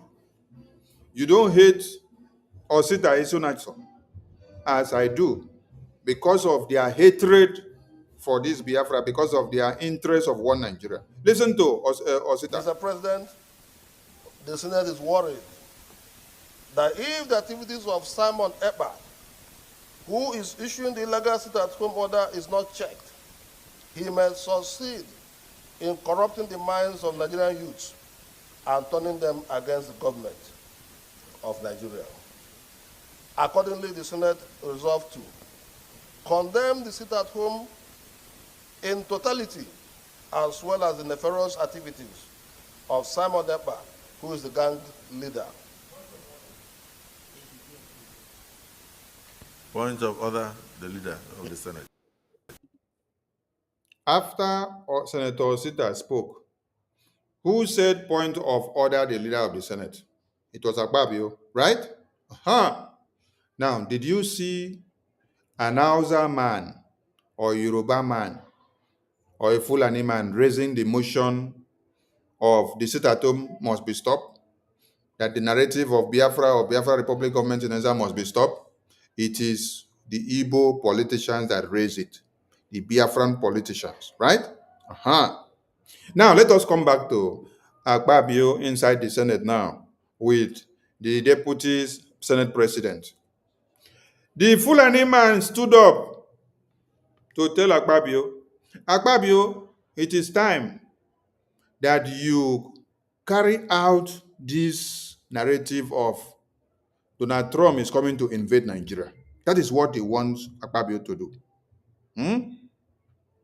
But you have not seen this same deputy Senate president before rise up in this Senate and raise a motion that the Nigerian terrorist army must go and crush all the Boko Harams. No, they have never brought it down and sit down to make 1 week or two to discuss about it and to make a decisive decision. No, you cannot say it. So on this other screen, you see 100 billion naira is to be paid to the Boko Haram terrorists on every 2-year contract so that they continue to do the kidnapping. On this other screen, you see Igbo politicians, the Senate leader and the Senate president, all of them Igbo. What are they calling for? They are calling for Biafra to be destroyed. Then on this other side, you see the Senate president now being dragged to be the one to use his mouth to pronounce that Donald Trump is not coming for the Boko Haram, that is coming to invade Nigeria and to kill Nigerians. That is what they want him to say. And then the deputy Senate president, a Boko Haram Fulani sect extract, is trying to force it on him, to tell him, pronounce it. Pronounce it. He doesn't want to be the one. He wants him to be the one to pronounce it, so that it will be on record that the Senate president of Nigeria said, oh, Donald Trump, you are coming to kill Nigerians. Instead of Donald Trump is coming for the Boko Haram terrorists. When America went to drop bomb in the Iranian nuclear weapon depot, when this Israeli war was ongoing, did they go and kill the indigenous people of Iran?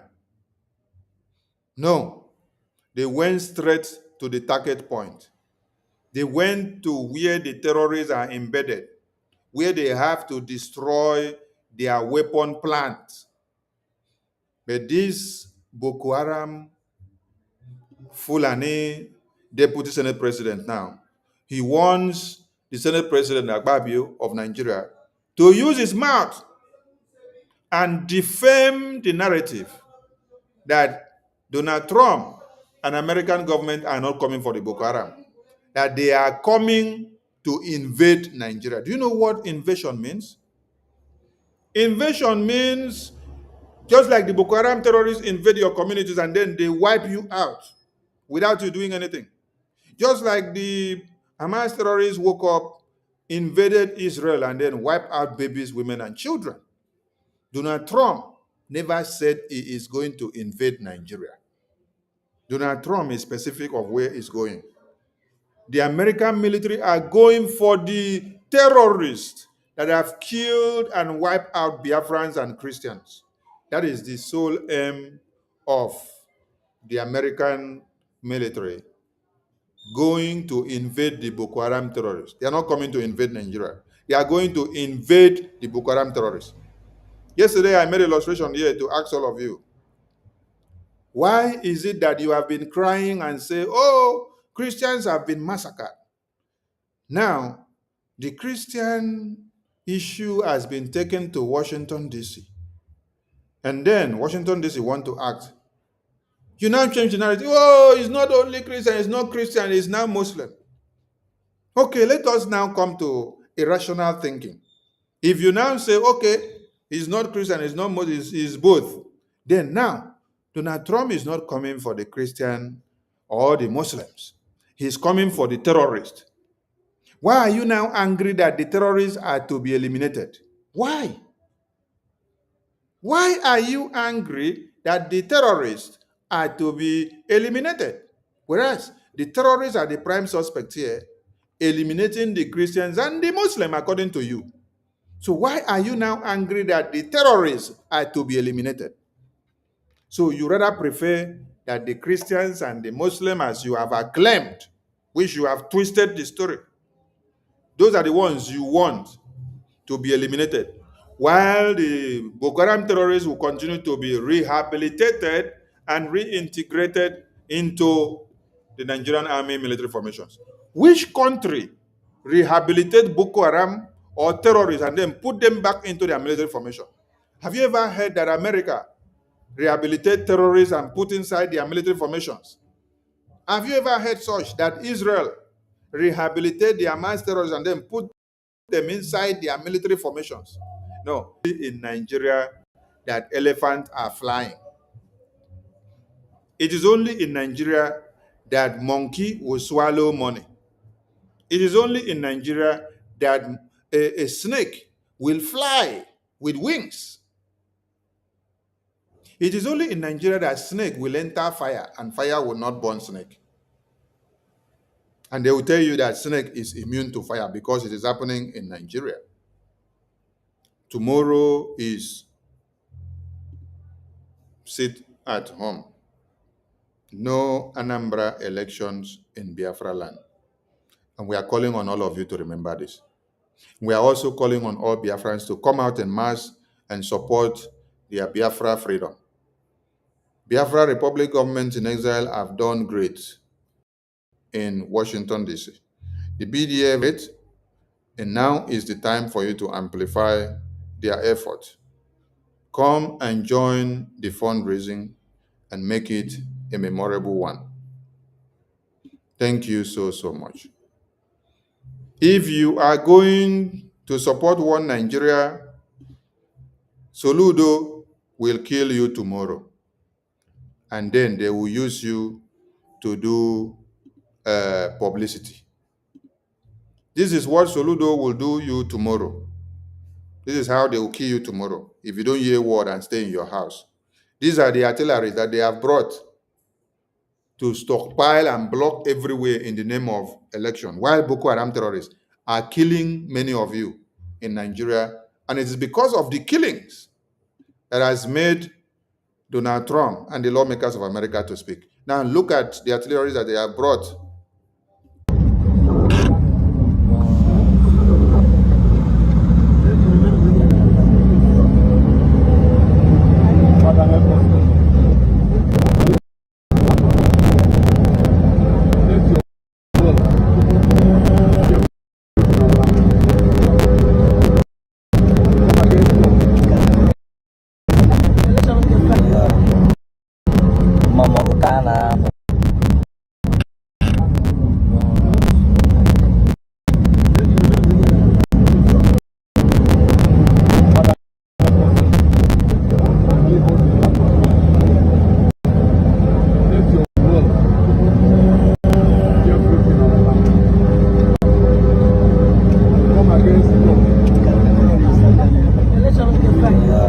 Now, this is how they want to militarize everywhere tomorrow, and even starting from yesterday and today. And we are calling on all of you and reminding you that you do not need to go and waste your life. Yes, you don't need to go and waste your life in the name of Nigeria. Stay in your houses tomorrow. Stay in your houses and stay away from anything One Nigeria elections. If you have ear, hear and listen to what the message is saying. stay in your house and be alive to see the next day, because one Nigerian terrorist, they are looking for people that they will use to do sacrifice.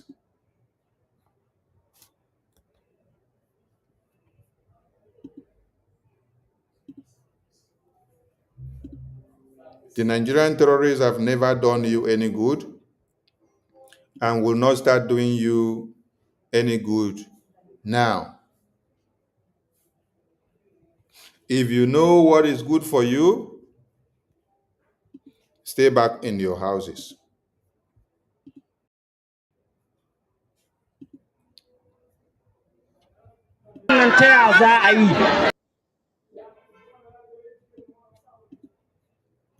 Now, these are Boko Haram terrorists that are being paid and sponsored by Nigerian government.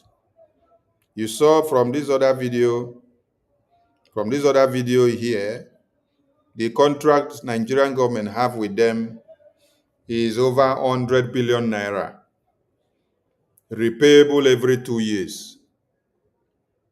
Now, this is a terrorist that is now addressing Nigerian government and addressing the community. You can see how many magazines that are on his body.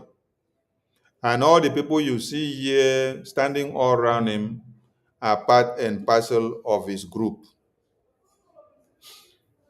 The governors of the East, they cannot go after these terrorists, but they can proscribe the Biafran people. They can kidnap Mazi Nnamdi Kanu and hand over to Nigeria. Kanunta, Emmanuel Kanu, Ejiofor, and Uchechi Kanu, they can write letter with IPOBDOS and send it to the European Commission to imprison Simon Ekpa because he is talking for your freedom. But they cannot send the same letter and petition the same European Commission to stop the Boko Haram terrorists that are coming to kill all of you. Let us listen to Sheikh Gumi. Sheikh Gumi will explain to you that this massacre that they are carrying out, let me tell you one, that they are mandated in their booklet that they should kill you. Listen to Sheikh Gumi. He said, let me tell you one thing. Listen, listen very well. You're going to hear what Sheikh Gumi will tell you. While the Igbo politicians are killing Biafrans because of Biafra independence, listen to Sheikh Gumi. You see, I don't think any of you is versed in Islamic studies. You know, prophecies. We have a prophecy in the books of the Hadith. Is there written? The Prophet ﷺ, peace be upon him, said, in the end of times, there will be youthful children coming out in the name of Islam, killing people. This is exactly mentioned in the Hadith. Okay. So it's an evil to us, camouflaging as Muslims. And let me tell you one thing, even that like Trump and his white supremacists are having problem in America. It's not all Americans are accepting what they are doing. Sorry, Sheikh. Wait. Every religion you have this extremist. Trump is just an example of this terrorist. Look at Netanyahu, the Jewish. Many Jews are against what he's doing, the genocide in Gaza. So even we Muslims, who you have such extremists. Let me tell you one thing. You see, I don't think any of you is versed in Islamic studies.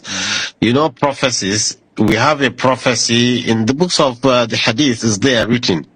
The Prophet ﷺ, peace be upon him, said, in the end of times, there will be youthful children coming out in the name of Islam, killing people. This is exactly mentioned.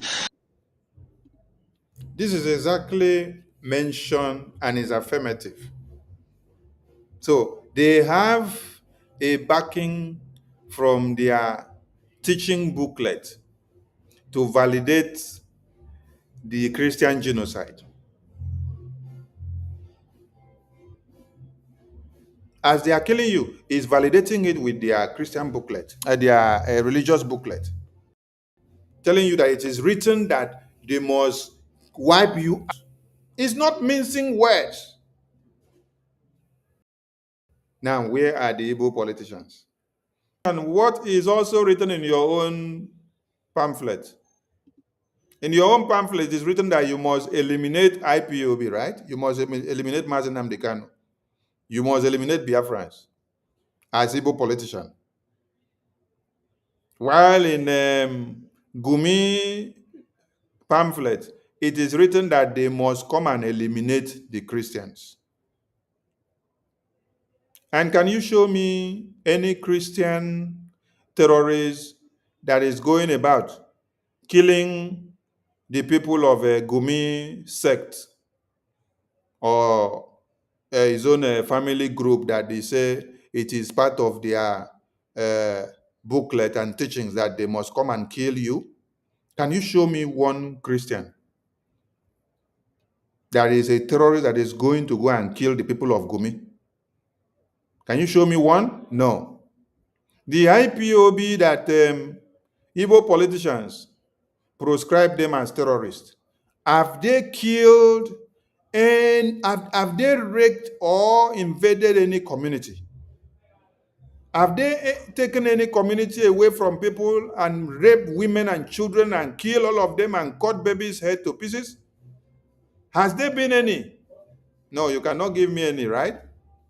Now, do you see how foolish it is to identify with the Igbo idiotic politicians? For those of you that want to go and vote for them, you better stay in your houses because you are as stupid as the people that you are going to vote for. There is no election of one Nigeria in Anambra. Stay in your houses. Stay in your houses. Make you no go carry Igbeze for head. Stay in your houses, oh. Tomorrow will be brutal, oh. Stay in your houses. Stay in your houses. Now, Gumi said that Donald Trump is using white supremacists to come and invade Nigeria because that is what they have changed the narrative to.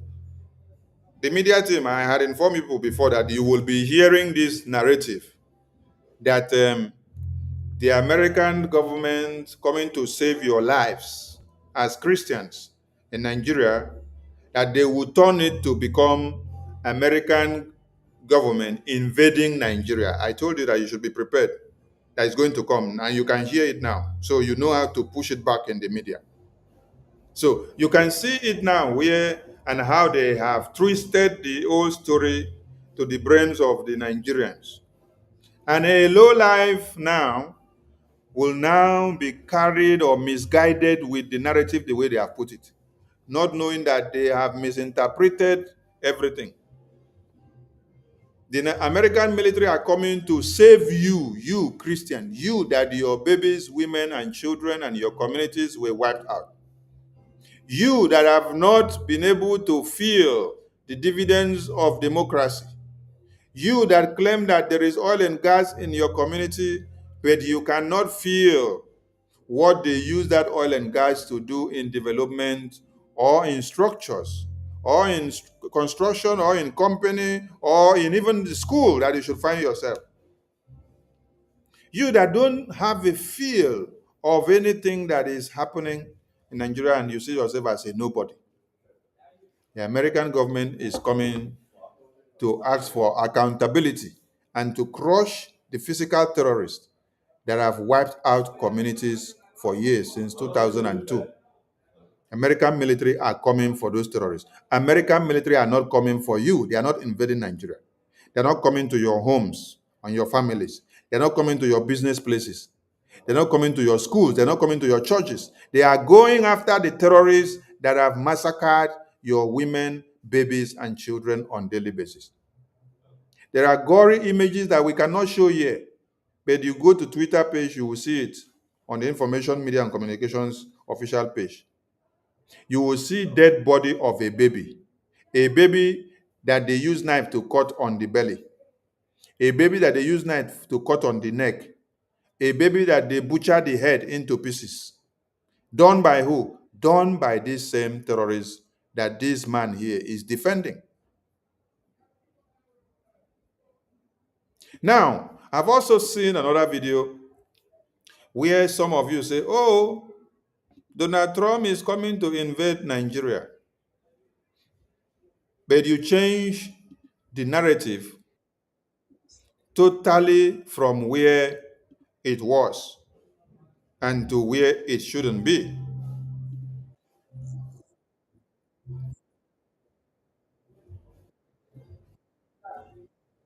Now, how many of you know that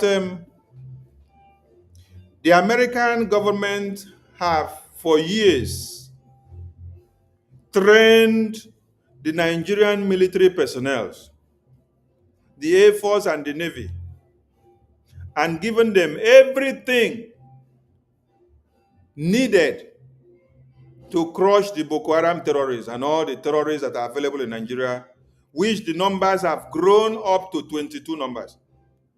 How many of you know that American government have given Nigeria the aid, have given Nigeria the logistics, have even trained Nigerian personnel, and have given them the support to crush the Nigerian Boko Haram terrorists and all the terrorists available there for years? And they refuse to destroy them. They channel all these logistics that the American government gives to them and the training, they channel it to spearhead the Boko Haram terrorists, to use them to invade and overtake Nigeria. How many of you are aware of it?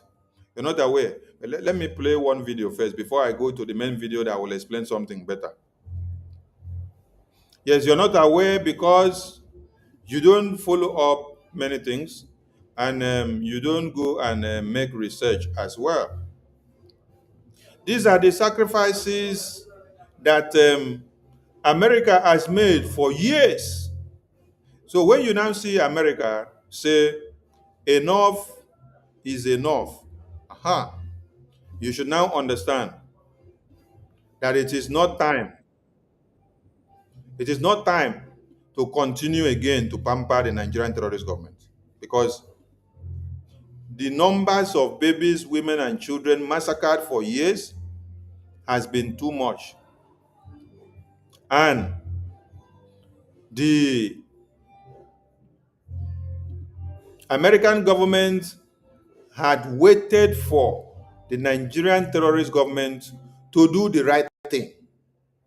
They gave them all the logistics, they gave them all the training, they now waited for them to eliminate the terrorists. They refuse. They refuse to eliminate the terrorists. They refuse to eliminate the terrorists. Instead, they continue to be assisting the terrorists. They use the terrorists to kill the indigenous people. Many of the terrorist invasion that happens in communities happens very close to where there is a military checkpoint. That means the military collaborate with them. They share intels. They only come after the terrorists have massacred the people and the place is laid bare. They now come and pack the casualties. That means supervision of the attack, but not to help it out. Listen to something before we go to the next video. Mop up one area in the south was the start, and after that was done, mop up in the north. The division would follow behind occupied terrain.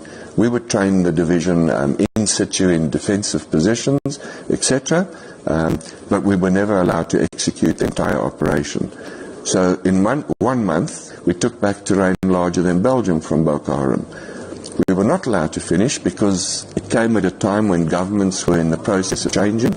I think President Jonathan's government possibly saw the entire Boko Haram contract, if we call it that, almost as a last gasp in order to regain popularity. The incoming president, President Buhari, was heavily supported by a foreign government, and one of the first missions was to terminate our contract. Could you name that foreign government?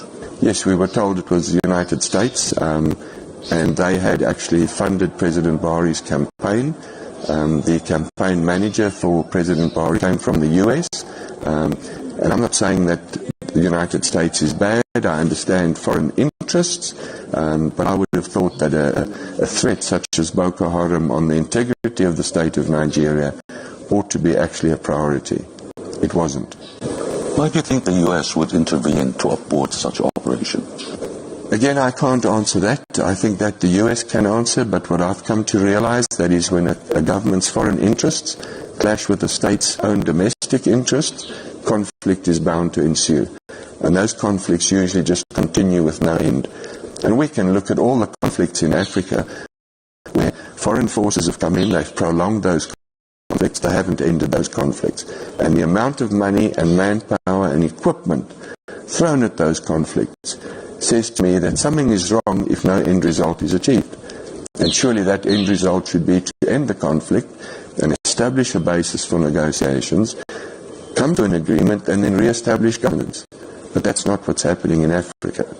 How much did you charge the Nigerian government? Well, first of all, we didn't charge the Nigerian government. And I think here that is a question the Nigerian government can answer. We were one subcontractor to another. We did not charge the government, first of all. And then Obama's government did what? Stop the elimination of the Boko Haram terrorists. And then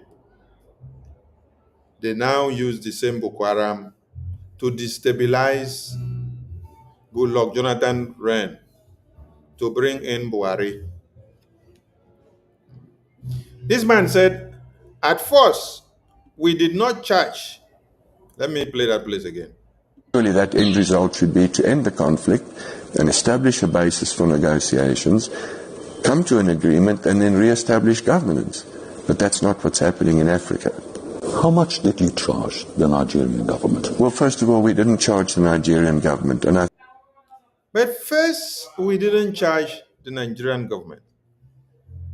They came to offer services because of the same cry of Christians being slaughtered, Christian genocide. So they came to save all of you. Just like you see the Donald Trump government today coming. Do you think that Nigerian government are charging the American government to come and eliminate the Boko Haram terrorists for you?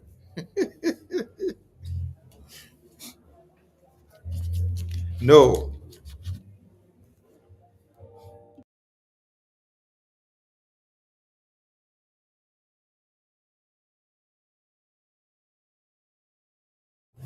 They did not charge them to come and eliminate the terrorists for you.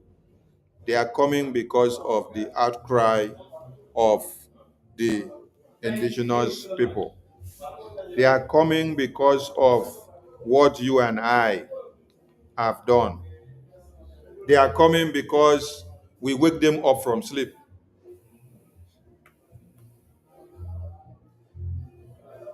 So the Nigerian government stopped these contractors from eliminating the Boko Haram terrorists so that they can eliminate all of you. That is why yesterday I asked a question. Is it only Donald Trump that sees the terrorists in Nigeria? Is it only Donald Trump that sees the terrorists in Nigeria? Obama was a president, and then he did not fight to eliminate the terrorists for you. Rather, he fought for the terrorists to continue to exist. Joe Biden came. He fought for the terrorists to continue to exist. How did he do it?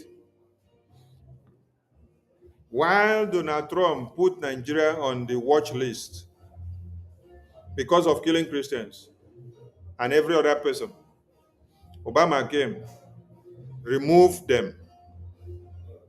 And Where did he remove them and how? He removed them immediately. Nigeria committed another international crime of kidnapping mass in Nnamdi Kanu. The numbers of the massacre and violations of Christians and every other religion increase on the system. Obama has come back again, and this time he wants to come and crush the terrorists all inside Nigeria, and all of you are crying. And they deceive all of you. They use Nigerian television, they use Nigerian radio, and change the narrative that Donald Trump is coming to invade Nigeria. That is not coming for a terrorist. He wants to come and take Nigeria. He wants to come and take Nigeria oil and gas. Did Donald Trump tell you that he's hungry of your oil and gas? Donald Trump is the only man now that has the courage to come and crush the terrorists. Obama rather stop you from crushing the terrorists. Joe Biden stop you from crushing the terrorists. It's only Obama. It's only Donald Trump. It's only Donald Trump that is ready and coming to crush the terrorists. Who is your savior now? Who is the person that has your interest? Which other country and which other leader has risen up? The Russia that all of you are shouting, oh, Russia, Russia. Has Russia risen up to come and fight for you? To crush the terrorists? No. Instead, Russia is having deals with Nigeria every day. They don't look at how many Boko Haram terrorists are killing you. They don't look at how much Nigerian government are paying to the Boko Haram terrorists as contract to continue to kill you. But it's only America, it's only Donald Trump that is coming to crush the terrorists. You should be happy for yourself. Now, this was, I think, how many years ago that this happened? This should have been maybe 2013 or 2014, this video that I just played now. But let me play a recent video now from the lawmaker of America, so that you will also hear that American government in this very time have also been doing what? Been supporting Nigeria to eliminate the terrorists by giving them all the financial support, all the military support, by even training them, by even giving them more money to add up and then eliminate the terrorists. But they refuse to eliminate the terrorists. They collect those money and those logistics, but they refuse to eliminate the terrorists. Instead, they use that money to fund the terrorists to eliminate you all Christians. This is why you need to be in our fundraising tomorrow to come and support Biafra. Come and support Biafra because we made what you see here to happen. If we did not speak the loud voice in Washington, D.C., what is happening here now will not happen. If the congressional briefing in the U.S. Congress, in the Capitol, did not happen, what you see here today will not happen. If all the meetings with the U.S. lawmakers, alongside our acting prime minister and our lobbyists and attorneys, did not happen, all this will not come to play. That is why we are telling all of you, come and join the fundraising to support your freedom tomorrow and also on every town hall meeting. Visit the website at your disposal and drop your donation. Scan this barcode that you see here. Donate what you have to support Biafra. Think Biafra. Dream Biafra. Night Biafra. Morning Biafra. Afternoon Biafra. Sleep Biafra. Dream Biafra. Liberation Biafra. Diplomatic Biafra. Wake up and face your freedom. Now let us listen to U.S. Congressman Rep. Riley Moore. This is a topic, alas, that has been neglected by a lot of people for a long time. I'm really happy may be the wrong word because it is, of course, a very difficult topic, but I'm glad it's getting attention. Let's put it that way. And can you talk a little bit about how you became interested in this topic, about what is happening to the Christians in Nigeria, and then perhaps we can explore what the United States might be able to do here? Much for having me on, and thank you for illuminating this for people. It's something that's on unspoken for a very long time, unfortunately, by the mainstream media.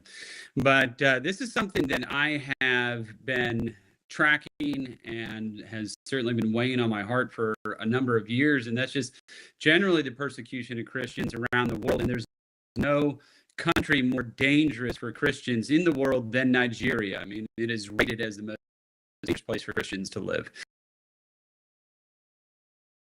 This is a country that is more dangerous than any Christian to live in the world. This is the country that is the most dangerous.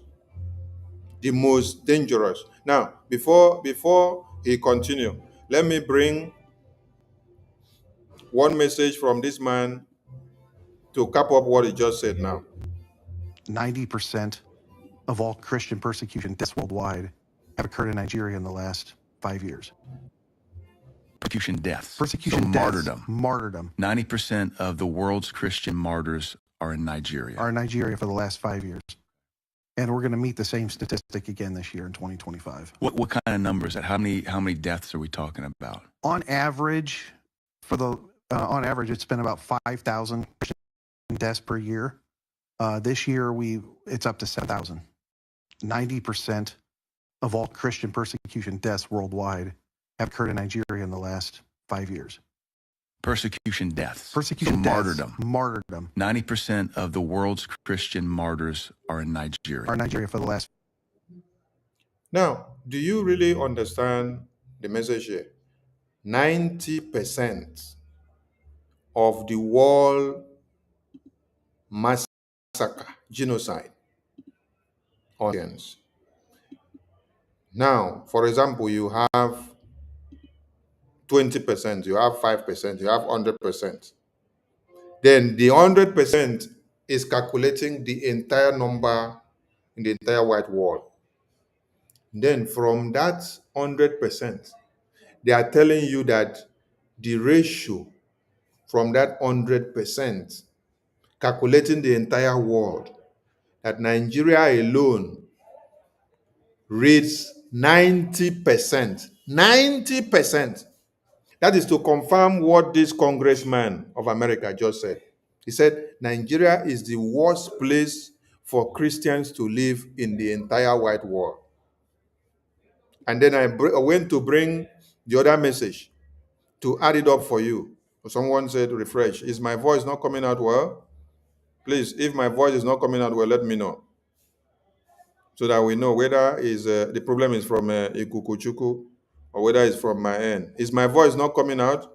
Those of you listening in the comment section, please type. Let me know. Let us know whether Ikukuchuku has a Chinese phone today, whether his microphone is bad. Is my voice not coming out well? Please type in the comment section, let me know. Please type in the comment section, let me know. Is my voice not coming out well? Please type, let me see. Type, let me see. Type, let me see. Is my voice not coming out well? Type and let me see, oh. Type and let me see, oh. Okay. Ikuku. 4 people now. 5 people now have just said my voice. 6 people now. 7, okay. 8, 9, 10.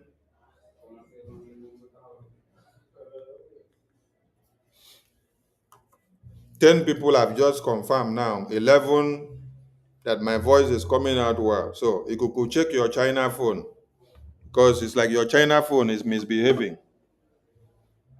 You could check your China phone.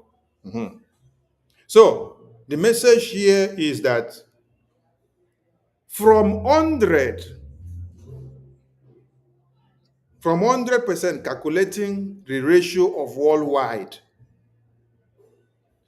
we are now made to understand. You see, yesterday, Ikuku, yesterday, it was Eukarya. It was Eukarya's phone that had a China infection. Today now your own, now can't get China infection. Eukarya phone now is very okay today. Now your own phone now can't get a China infection in Ikuku. So you see, you see, say, what happened to Eukarya yesterday? Now ain't gonna happen to you today now. so go and change your China phone. All right. Thank you so much. Let's continue. and I appreciate all of you in the comment section for alerting us to know how we are coming out so that we know when the sound is bad and when the network has fluctuated. Thank you so much. So, from 100% calculated all over the world, you now see that it is Nigeria that takes 90%. 90%. So what it means is that, hey, nah man, I don't know how to explain this. So, do you mean that only 10% is the massacre or genocide of Christians? Wait, how many countries makes up this entire world? Let me see. How many countries? How many countries makes up the entire world? Okay, from Google. Google said we have 195 countries. Google says we have 195 countries. So from 195 countries of the world, we are made to understand that from that 195 countries, when you add all of them together, remove Nigeria and keep one side, the massacre of Christians is just 10% in all the 194. So now I want somebody to divide. Now. 194 countries divided by 10. What will be the answer? 194 countries divided by 10. I think that will be 0.00. Hi, my God. 195 divided by 10. 10 divided by 194. 10 divided by 194. When you do 10 divided by 194 countries, total numbers of countries that are existing according to Google says 195. Then they say 90% of the genocide worldwide is from Nigeria. So it's only 10% that is left. And that 10% now you have to share it amongst 194 countries. So if you divide 10 by 194 countries, the answer is 0.051, which is approximately 0.1.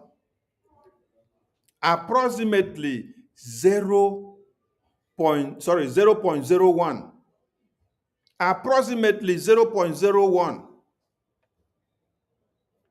Meaning that in the 194 countries that are left, the ratio or the percentage of Christians massacred is just 0.01.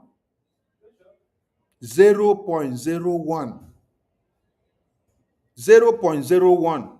But Nigeria now carries 90% from all over the world ratio.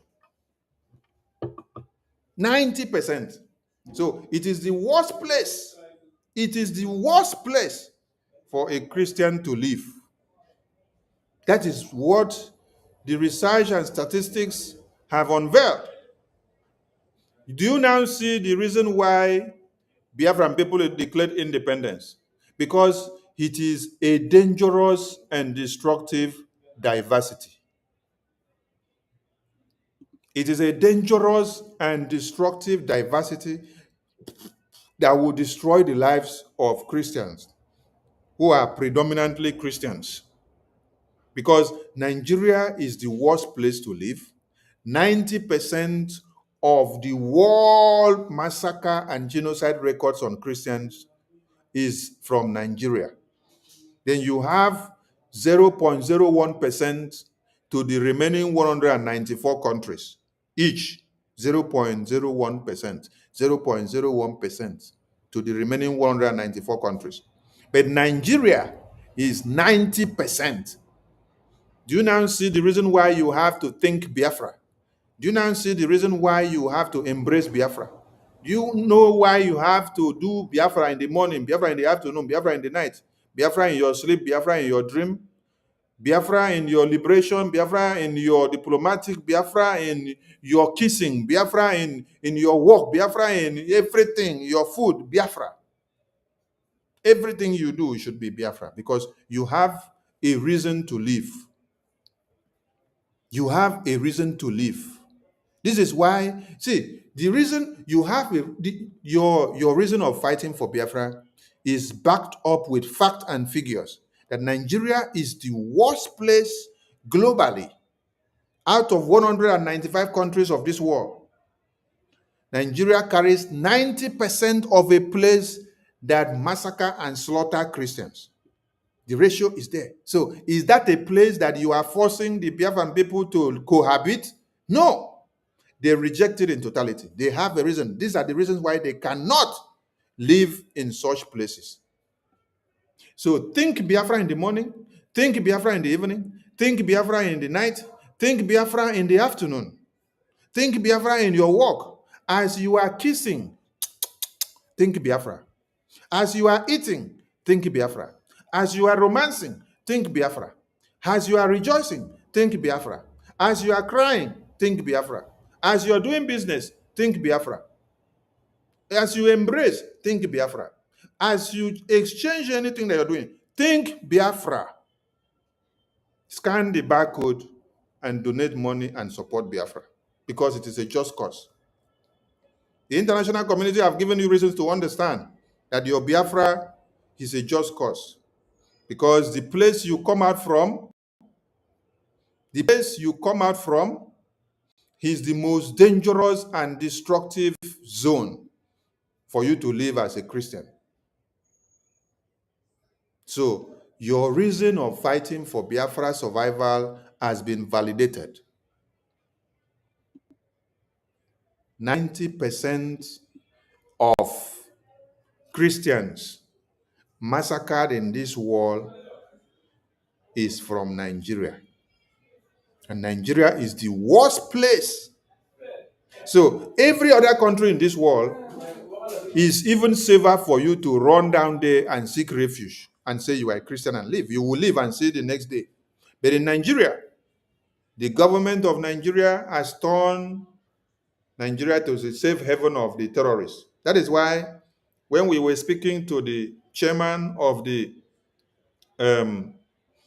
Austrian committee and the NATO committee chairman a day before yesterday with the APM, we made him to understand that the terrorists have turned Nigeria to the safe zone. They want to sit down there and launch the attack to Europe, launch the attack to America, launch the attack to UK, launch the attack to NATO, launch the attack to Austria, launch the attack to every part of the world. So they have turned Nigeria to their safe haven. And you have heard it now from the US lawmaker. You also heard it from that man from the Truth Investigation Team who says, this is conversion that they made here is 2014. And he has told you that in 2015, that the number will increase. 90% of all Christian persecution deaths worldwide have occurred in Nigeria in the last 5 years. Persecution deaths. Persecution so deaths. Martyrdom. Martyrdom. 90% of the world's Christian murders martyrs are in Nigeria. For the last 5 years. And we're going to meet the same statistic again this year in 2025. What kind of number is that? How many? Did you hear that? And we are going to meet that same statistics again in 2025. Why did he say that with assurance? Because the government of Nigeria are doing nothing about it. And then calculating the numbers of people that have been massacred in 2025, did it not hit that exact number that he said?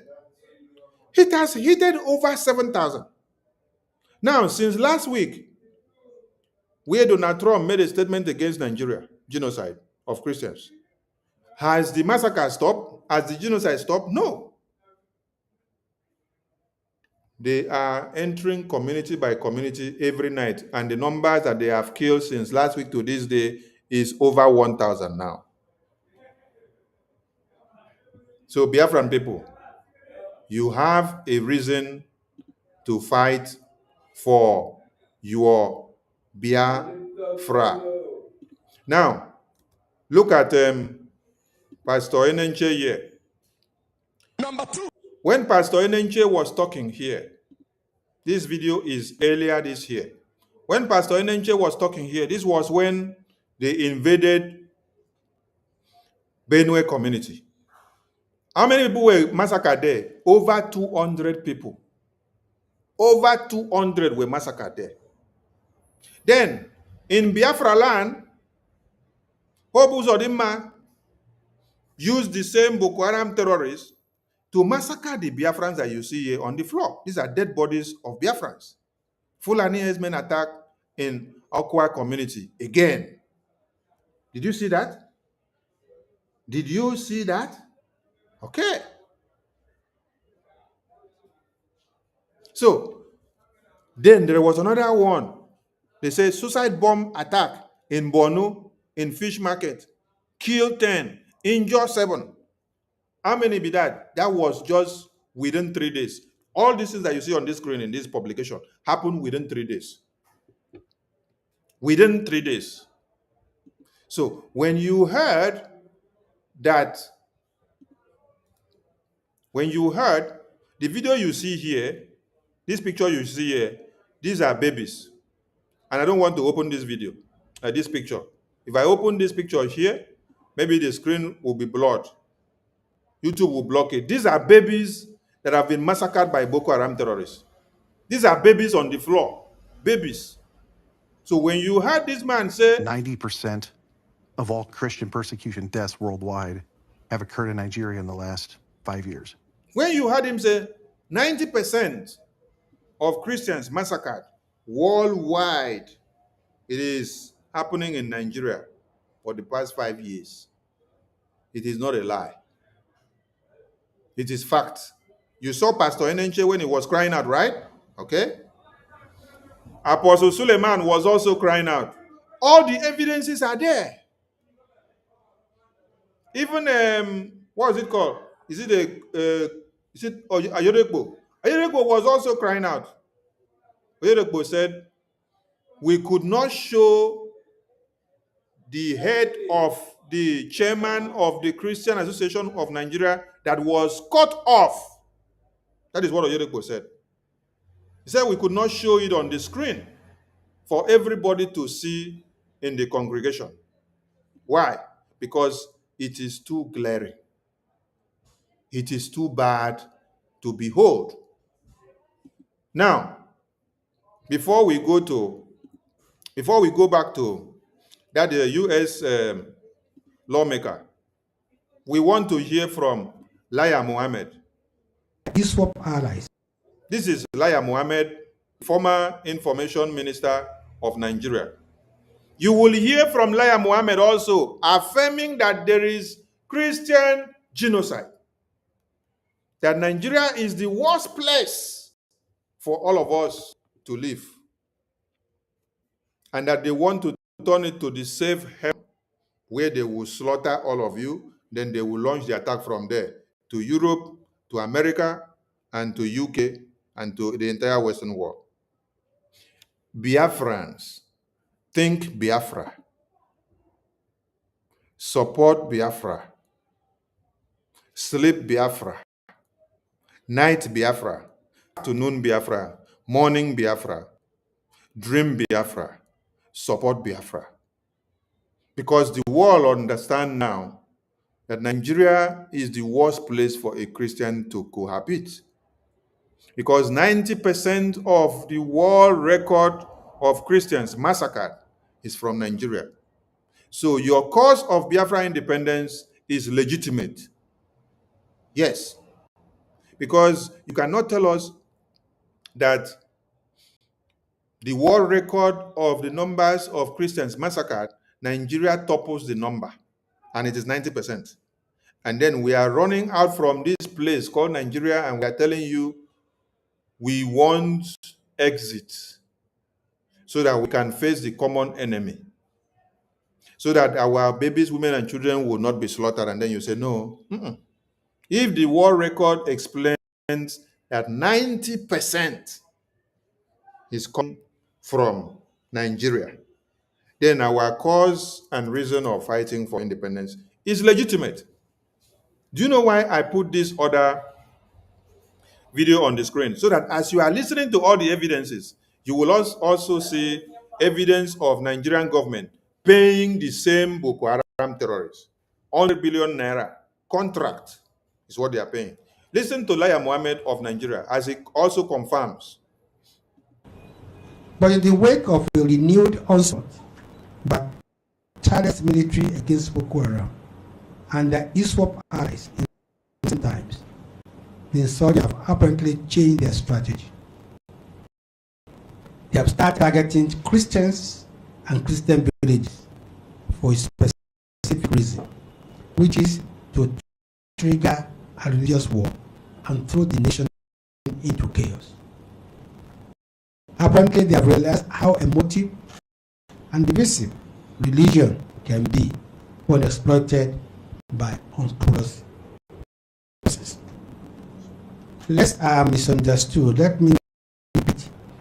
The insurgents who delude themselves as Muslims, whereas they are nothing but the bloodthirsty, rapacious killers who subscribe to no religion, have recently started targeting Christians with a view to sowing the seed of confusion and discord between the two great religions.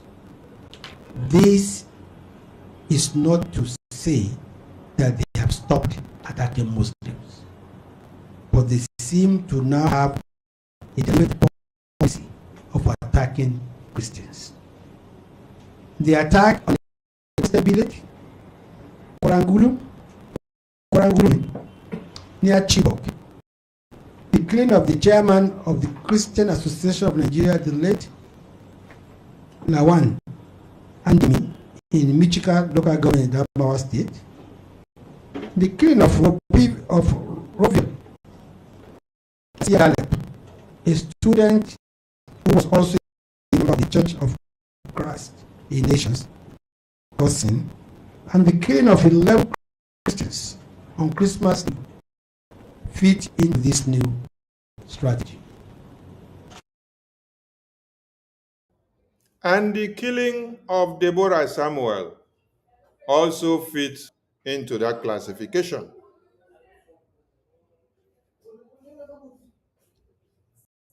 Yes. And the killing of one other man that was killed in Kano, which I have forgotten the name now, also fits into that description. So, Nigeria is the worst place for a Christian to cohabit. So we are calling on the international community,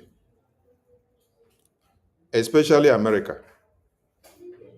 The Biafran people, through the Biafran Republic government in Israel, had submitted a deal which is available online in the U.S. Department of Justice,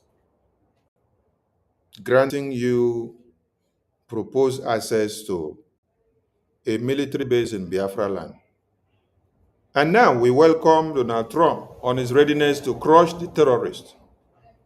We want you to work on, and we want the lawmakers of America to work on the proposed deal template that we gave them. You don't go to eliminate Nigerian terrorists sponsored by the Nigerian government and paid by the Nigerian government, and then you go to align with them. They will eliminate you. Yes, because the Nigerian Boko Haram terrorists are all infiltrated into or integrated into the Nigerian military formations. So going to have any ally with the Nigerian terrorist government today or their military formations is a very big mistake that America would make if they do. The same thing that happened in Afghanistan, which all the military had ways. We were training the Afghanistan military personnel and later ended up in the hands of the Taliban. Will happen in Nigeria. So the Biafra Liberation Army, the Defense Force, the government of Biafra are still reminding you that Biafra land is the safest place for you to station your military base.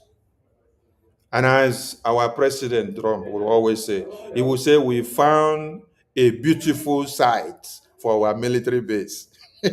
And that beautiful site will be seated in Biafra land. Come to Biafra land and take a beautiful and greenish site where you will station and project and destroy the terrorists that are killing everybody. We are offering it free of charge. As far as we must live and let live, because we are fighting a fight for survival. So what more evidence do you need to explain to us that there is no Christian genocide in Nigeria? Even Information Minister of Nigeria that has existed before is affirming to you that these terrorists claims to be neutral of this religion or that. Their main targets, their primary targets are the Christians. And they have come to eliminate specifically the Christians so that they will take over their lands. This is the Minister of Information of Nigeria they're speaking of. Laya Mohammed of Nigeria, that many of you have missed him for over a year now. Now let me go back to the lawmaker of America.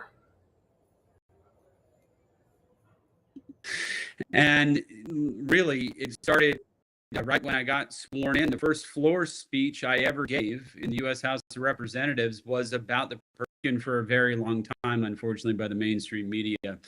But this is something that I have been tracking and has certainly been weighing on my heart for a number of years, and that's just generally the persecution of Christians around the world. And there's no country more dangerous for Christians in the world than Nigeria. I mean, it is rated as the most dangerous place for Christians to live. And really, it started right when I got sworn in. The first floor speech I ever gave in the U.S. House of Representatives was about the persecution of Christians in Nigeria and other countries in the Middle East and Africa. But I spoke specifically about Nigeria and introduced a resolution condemning the persecution of Christians in Muslim-majority countries. And this started me down this path of pushing for the redesignation of Nigeria as a country of particular concern, which President Trump had rightfully put that designation in place in his first term. But then the Biden administration took that designation off because they viewed the conflict, and I'm not joking, as being precipitated by climate change, and there was no discriminate violence against Christians. This is just random acts of violence and Muslim terrorists doing what they do, and climate change and land. Now, did you understand the grammar that he spoke here? He made you to understand that Nigerian government told Joe Biden administration that the Christian genocide in Nigeria is caused by climate change. That it is because there is climate change that it is just communal clash, that it is not Christian genocide. So with that, with no investigation of any kind, Joe Biden now removed Nigeria from the countries of the watch list, not minding the babies, women, and children that were butchered and massacred on a daily basis, which they are still butchering till today, that makes Trump to wake up. And when you listen to Michael Rubin from the video I played before, Michael Rubin made you to understand that it is not climate change, according to the narrative which Joe Biden used and which Nigeria used to remove Nigeria from the watch list. From the Biafra congressional briefing in the U.S. Capitol, in the White House, Michael Rubin made it clear that they said that it is climate change that is causing the Christian genocide in Nigeria, which is what they used to deceive people. That it is not climate change, that climate change cannot buy AK-47, RPG, and all the weapons that the terrorists that I showed you before standing on the screen, and all the magazine on his body, that it is not climate change that bought all those weapons for him. It is not climate change that gave them all the trucks that they use to run about to kill people. It is not climate change that bought the motorcycle that they use to invade communities. It is not climate change that bought the machete for them that they use to slaughter the babies, women, and children. Are you connecting? Are you understanding it? So, in this congressional briefing of Biafra that happened in the White House on the 18th of September 2025 under BRGIA, it was opportunity and the key to open the door for this very message that you're hearing now. That's why I'm connecting it for you to hear. They said it was climate change that was killing Christians. So we went to Washington, D.C. to change the narrative in this congressional briefing to make them understand that it is not climate change, that it is the terrorists, the human beings that are doing the massacre. Let us go back now to the congressman. Disputes is what caused this, which is just obviously completely bogus and unfortunately laughable in this situation. So I had pushed and pushed, sent a letter to Marco Rubio, Secretary of State, last month, asking for this redesignation as a country of particular concern, and I'll talk about why that's important here in just a moment. But started off podcasts like this and just continued to do the media work of it all and raising it. And then in the middle of all this, you get folks like Bill Maher and some others said, oh, hey, this is an issue. Can't say I've ever agreed with Bill Maher really on anything, but thank you, Bill Maher, for at least bringing this one up. And it gained a lot of steam, and I've been pushing the White House and working with the staff and reaching out to the State Department. Please, can we get this redesignation? And then we just saw it last week, President Trump making the absolute right call, which I knew as soon as he saw this. I know how close this is to his heart and kind of man that he is, and had the good fortune of being able to interact with him on a number of occasions now, that he would redesignate, which is exactly what he did, and then left a very strong message for the Nigerians to contemplate of what's going to happen if there is inaction here in Nigeria, which he was very clear that something needs to change, or we're going to start changing some things to protect these Christians over in Nigeria. Riley, I want to explore this issue of a country of concern, but you're aware, as I am, that there is a certain kind of faction, if you will, on social media, very loud, that will erupt any time you talk about a subject like this and say something like, What do we care? Nigeria is none of our concern. We have big problems here in America. Why are you even concerned about what's happening over there? Let's look after the problems inside of our own country. I understand, having served in the Reagan administration and over many decades, that we have a State Department and the country has a foreign policy and we have dealings with people all over the world. But how would you answer if you were speaking on a campus and some kid asked you that question, why are you wasting your time on Nigeria? What would you say? Well, what I'd say is, first, I'm absolutely America first, and I have been somebody who's supported President Trump since he came down the golden escalator. I mean, this has shaped my entire political career and ascendancy up to this point, and will continue for the rest of my life. And why this is important is our brothers and sisters in Christ are literally being murdered for the profession of their faith in our Lord and Savior Jesus Christ.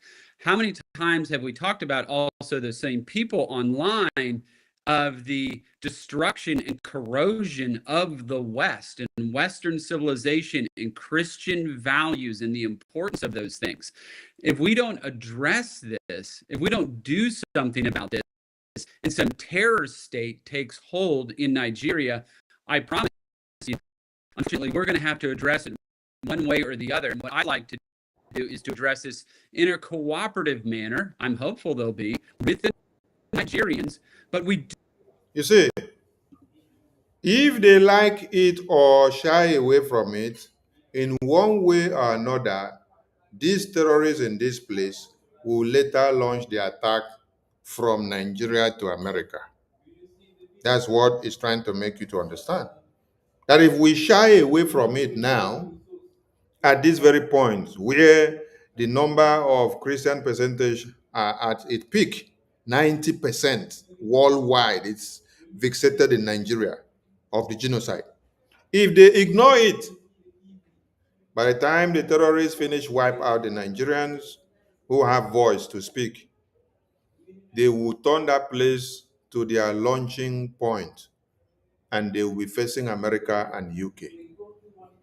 So understand it very well. Oh. Do have to stand up for our brothers and sisters in Christ. We can't just sit there and just let this happen.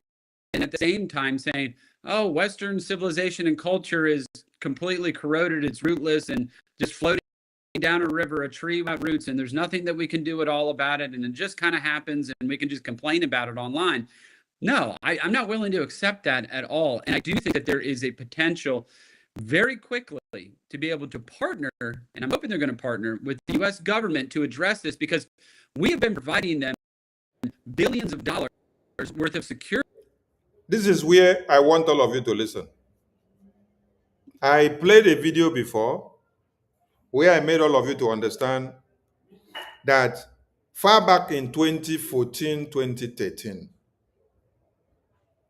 Jonathan was working with that military expert group who came and were ready to crush the terrorists. And they were working to crush the terrorists.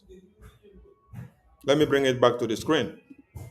And then Obama with Buhari say, no, stop crushing the terrorists. Let us use the terrorists to force out good luck and cause chaos, and then use these terrorists as our mercenaries. They stopped this man here from crushing the Boko Haram terrorists. Yes. Joe Biden too, stop it. Only Trump now has come out and said we must crush the terrorists.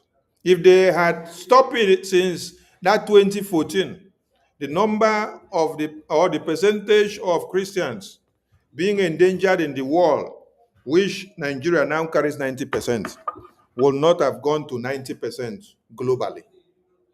Do you see that? So the more you allow it from 2014, coming up 2015, 16, 17, 18, 19, 20, 21, 22, 23, 24, 25, the number has gone up to 90% on the global rating. So when you continue to allow it to continue, before you know it, it will not be Nigeria that you'll be talking about again. That will be the hosting point to launch the attack on America, UK, and Europe, and every other part of the world. And this man here said, when he was asked, how much did the Nigerian government pay you? He said, we were not receiving anything at that time. Listen to him again. Oh. But that's not what's happening in Africa. How much did you charge the Nigerian government? Well, first of all, we didn't charge the Nigerian government. And I think here that is a question the Nigerian government can answer. We were one subcontractor. You see? How much did you charge the Nigerian government to eliminate the terrorists? At first, we did not charge the Nigerian government. We don't know any other contract that went on again. But at first, we did not charge them. They volunteered as a security operative expert that were ready to sweep out the terrorists, and they were doing it. All they were now asking from the Nigerian government was the logistics. Then they do the technical know-how, train them, and then they were eliminating the terrorists. And when they saw that the terrorists were being eliminated, they stopped them. They stopped them. This was about 2013 to 14 or 2015. Today we are in 2025. Now, the American lawmaker, Reb Moore, is telling you today that the U.S. government, not the U.S. government of 2014, not the U.S. government of 2015, not the U.S. government of 2017, he is telling you now. Listen to him. Listen. Without roots, and there's nothing that we can do at all about it, and it just kind of happens, and we can just complain about it online. No, I'm not willing to accept that at all. And I do think that there is a potential very quickly to be able to partner, and I'm hoping they're going to partner with the U.S. government to address this, because we have been providing them billions of dollars worth of security assistance. They did pay for that, but then we have been providing Nigeria billions of assistance, security-wise, and they did pay for it. So what are they using it for? They channel it to Boko Haram. American government have been giving Nigeria billions of assistance to crush the terrorists. Both the ones that they will buy the weapons from America and the ones that America will give them free of charge to back up to destroy the terrorists. What are they using it for? They use it to come and kill you as a Biafran because you're fighting for Biafra independence. Did you all remember that the military shell, the weapon shells of America were found in the hands of the Nigerian terrorists, Ebubagu, and the Nigerian terrorists, Boko Haram, that came to kill Biafrans in Biafra land? Have you seen the bombs that they have dropped in Biafra land? That it is American-made weapons. So, as American government are assisting Nigerian terrorists to eliminate Boko Haram terrorists, and they tell them they are using the weapon in the Sambisa forest, they are not using it. They are using it to come and kill Biafrans because of Biafra independence. And then they hand over the rest of the weapons to the Boko Haram terrorists, whereby they use it to invade your communities and to now slaughter your babies, women, and children. Listen to it again. This is shocking, Abby. U.S. government to address this, because we have been providing them billions of dollars worth of security assistance. They did pay for that, but then also there was granted security assistance from the United States, training. There was also granted security assistance from the United States by even training the Nigerian military personnel, the Air Force, the Navy, and everything on how to destroy the Boko Haram terrorists and all the terrorist groups in Nigeria. So tell me, why are they not destroying the Boko Haram terrorist group? Why are they not destroying the Boko Haram terrorist group with all the assistance that the American government? Now, to every Biafran in America, I want you to understand something now. You have been working in America and paying tax to the American government. And the American government, with your taxpayers' money, have also used that money to contribute to see that Boko Haram are destroyed and all the terrorist groups are destroyed in Nigeria so that your babies, women, and children will not be slaughtered back home. But do you know what that your taxpayers' money is being used to do? Nigerian government use that taxpayers' money, which you pay, which America channel to them to use it to fight terrorism. They use that weapon, they use that money to come and kill your babies, women, and children and your slaves. They use it to fund Boko Haram terrorists. It is from that money that they pay these Boko Haram terrorist groups 100 billion naira, which you see on the screen. Let me play this video again. The federal government, led by the Minister of Interior Abdurrahman Dambazo, met with the Miyetti Allah Cattle Breeders Association of Nigeria in Kebbi State, offering them the sum of 100 billion naira over 2 years to stop the kidnapping in the country. Did you hear that? They offered them 200 billion naira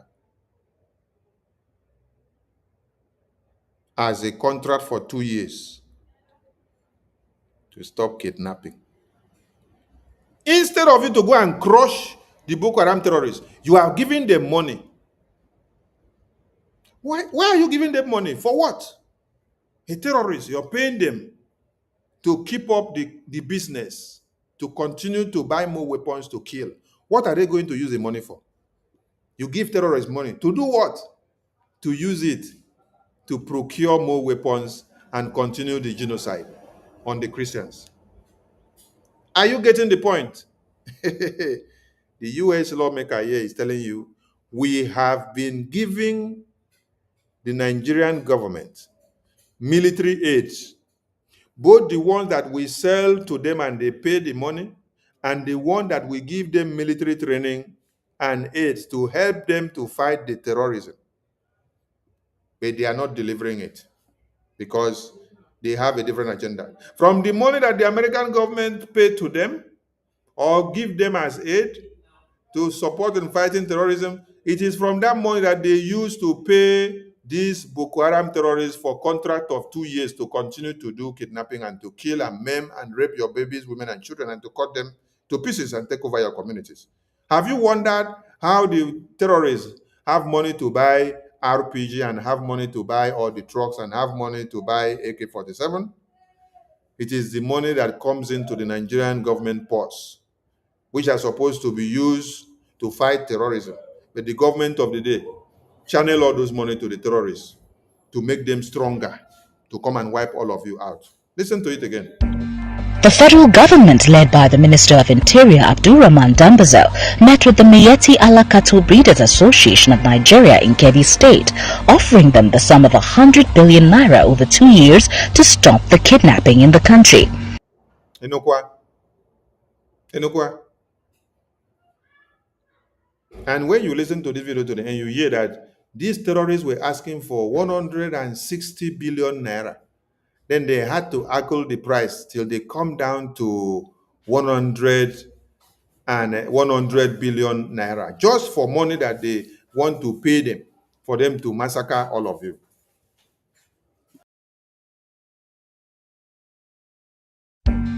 The federal government, led by the Minister of Interior Abdurrahman Dambazo, met with the Miyetti Allah Cattle Breeders Association of Nigeria in Kebbi State, offering them the sum of 100 billion naira over 2 years to stop the kidnapping in the country.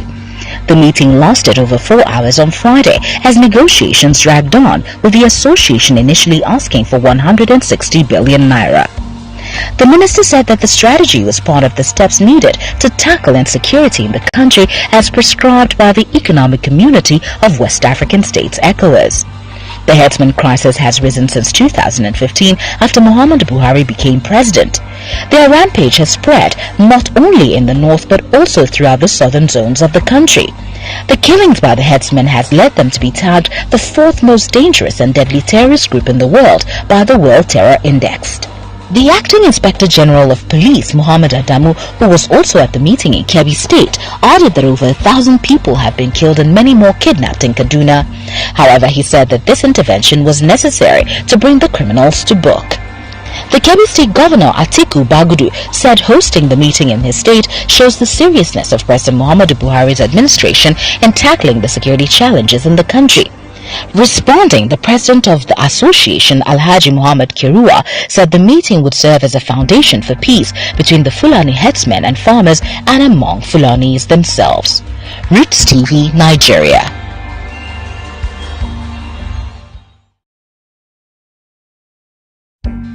The federal government, led by the Minister of Interior Abdurrahman Dambazo, met with the Miyetti Allah Cattle Breeders Association of Nigeria in Kebbi State, offering them the sum of 100 billion naira over 2 years to stop the kidnapping in the country. The meeting lasted over 4 hours on Friday as negotiations dragged on, with the association initially asking for 160 billion naira. The minister said that the strategy was part of the steps needed to tackle insecurity in the country as prescribed by the Economic Community of West African States, ECOWAS. The headsman crisis has risen since 2015 after Muhammad Buhari became president. Their rampage has spread not only in the north but also throughout the southern zones of the country. The killings by the headsmen has led them to be tagged the fourth most dangerous and deadly terrorist group in the world by the Terror Indexed. The acting Inspector General of Police, Muhammad Adamu, who was also at the meeting in Kebbi State, added that over 1,000 people have been killed and many more kidnapped in Kaduna. However, he said that this intervention was necessary to bring the criminals to book. The Kebbi State Governor, Atiku Bagudu, said hosting the meeting in his state shows the seriousness of President Muhammadu Buhari's administration in tackling the security challenges in the country. Responding, the president of the association, Alhaji Muhammad Kirua, said the meeting would serve as a foundation for peace between the Fulani headsmen and farmers and among Fulanis themselves. Roots TV, Nigeria. It shock you now, say the money where American government they give Nigeria to fight terrorists, they use them, they pay the terrorists to acquire more weapons. It shock you, Abi? Okay. Let us go back to the lawmaker and hear what he has to say in the concluding part. Very quickly, to be able to partner, and I'm hoping they're going to partner with the U.S. government to address this, because we have been providing them billions of dollars worth of security assistance. They did pay for that, but then also there was granted security assistance from the United States, training and equipment for them to address this issue, and it has gone unresolved. Billions of dollars worth of this, and they're not prioritizing the protection of the Christians. So I do think the pieces are in place to address this. It's just been flying under the radar, and nobody's cared about this for a very long time. But if we're not going to stand up for our values that we have as Christians, and I'm not talking about nation building and democracy and all this, we're not talking about those neocon talking points of going in and changing it. That's not what we're talking about here. We're talking about standing up for other Christians and just protecting them from murder, which I think is something as a Christian we should all be able to agree with. It's very important to me as a Catholic, and I think it's important to all denominations of Christians that I've spoken with too, around my district and also in the country. Riley, you mentioned a couple of minutes ago. I don't want Dinesh to go too far. I will leave the remaining parts for my coming back broadcast because there are a lot to talk about there. But today, I just wanted to establish the fact that American government have spent so much money and given Nigeria so much aid to make sure they destroy the terrorists. And instead of that money to be used to destroy the terrorists, they rather use that money to pay the terrorists and to give them more strongholds. And American government did not just help them, they train their military personnel. And they even sell some of their logistics to them. And they help them so much to see that the terrorists are crushed. But they thwarted every effort of the American government. Rather, they decided to protect the terrorists and then make the indigenous Christians to become the victims. So, now, how did we make this happen? I want everybody to now know the importance of BRGI because you all gathered in the congressional briefing and did something in September, and some people did not understand what you did. Here is the result of what you did, and it is speaking volume. When you listen to Michael Rubin speak here in the congressional briefing, he made you to understand that climate change did not develop wings and buy weapons for these people, that the government of Nigeria did. And that goes in line to explain how the government of Nigeria used the money that America are giving to them to destroy these terrorists to now fund the same terrorists and kill Biafrans and Christians. Now let us go to BBC. BBC never wanted to talk about Biafra. Rather, they had always wanted to be on the propaganda side. I want all of you to look at the screen. What you have here is not BBC Niger. It's not BBC Africa. It's not BBC Europe. It's not BBC Igbo. It's not BBC Pidgin. It is BBC UK, bbc.com. Their real headquarters in Nigeria. Just listen to how they are going to tell you the work of Biafra Republic government in exile. In the fire that is burning from Washington, D.C. on the Nigerian head, which is making Nigeria to run helter-skelter. Biafrans should remember that tomorrow is sit at home. No elections of one Nigeria in Anambra. Do not go out to validate one Nigeria. Reject them in totality. Think Biafra, dream Biafra, sleep Biafra, morning Biafra, afternoon Biafra, night Biafra, support Biafra, liberation Biafra, and diplomatic Biafra. Join fundraising tomorrow and support with everything you have. You don't need to become friends that we walk around to go to the stream or to go and take bath in the river or in the beach or in the swimming pool or walking around kissing or romancing or doing this and that before you support Biafra. So if you think, oh, because you're not my friend, this one, oh, because I'm not his friend. No, we don't need you to even be at the same place with us before you support Biafra. No. All you need is to scan this barcode on the screen. It will take you to the website. You drop your tithe and offering there to support Biafra, and then you move on. We continue to move. You have dropped your 5 ejema, 10 ejema, 20 ejema, or let me call it in dollars for those of you that may not know. You call $10, $20, $100, $1,500, $1,500, $2,000, $3,000, $10,000, you have supported Biafra. You don't need to be my friend before you support Biafra. You don't need to be my enemy before you support Biafra. But I want everybody to be my friend, yes.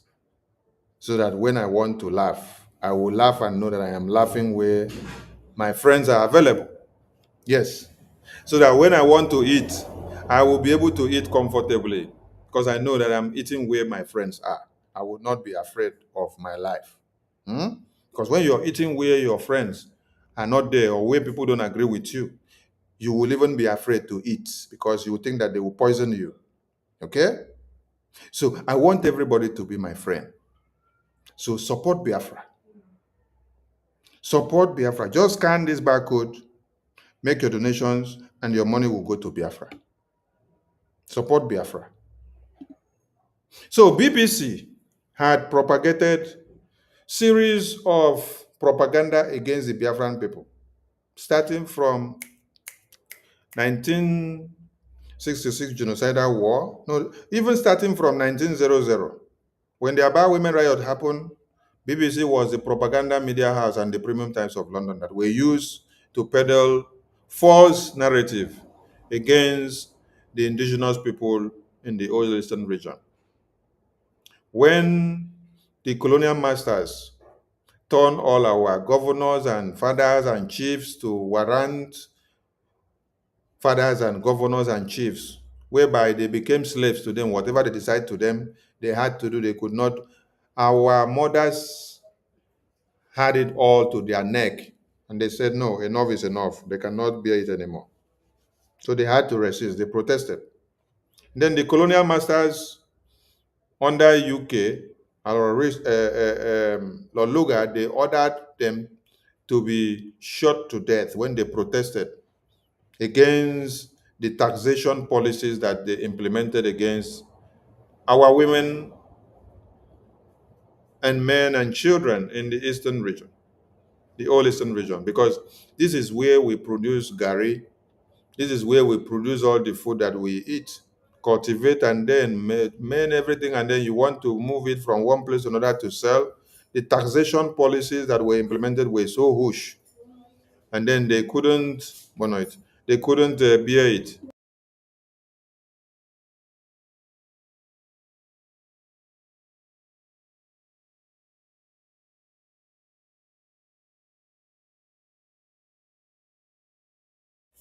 So they had to protest. It had to resort into a protest, and they protested. And then the colonial police, the colonial masters ordered for our mothers to be shot to death. Many of them were shot to death. So this brutality and this ideology of kill protesters, Nigerian government learned it from the British who colonized them. The spirit transcended to these very generations, and it has not gone out of them. I don't know whether it will go out in the next 100 years. But we are ending Nigeria now so that everybody can be alive to enjoy their future and their labor. So here, from 1929 coming down to 45, the massacre happened again, the pogrom, they massacred us again, coming down to 54, they massacred us again, which necessitated the Aburi Accord in Ghana. Went there, they agreed, okay, let us resolve conflict so that everybody can stay. We said we didn't want to watch our babies, women, and children slaughtered because the jihad is staring everybody to the face. We got into that Aburi Accord. On coming back, the disagreement came. After we had agreed in Aburi, disagreement now came on landing in Nigeria. War later broke out in 1967. Nigeria shot the first bullet in Kakem when you are coming into the then Calabar Cross River state of today. Nigeria shot the first bullet. It is not Biafra that shot the first bullet. It is not Biafra that started the war. It is Nigeria that shot the first bullet from Kakem when you're coming into the waterways of Calabar. That was where they shot the first bullet on the Biafran people. So, when you now hear why we had to declare Biafra, because our lives were threatened. We had to fight for our survival. So we had to declare our survival means so that we can be able to defend our babies, women, and children. Exactly what is happening today. You heard the American lawmaker tell you that Nigeria is the worst place for Christians to live on this planet Earth. 90% of the genocide carried out on the indigenous people as Christians in this world is calculated to emanate from Nigeria. So if Nigeria has that kind of rating, 90% from the entire world, that means Nigeria is the worst place. That means every other place in this world is safe.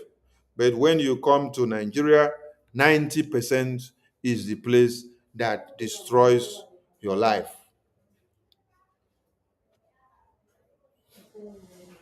So we come down now to the BBC. BBC in 67 to 70s, they played a vital role for Nigeria and Britain in disseminating what? Lies and propaganda against the Biafran people. That is why international community did not get the message.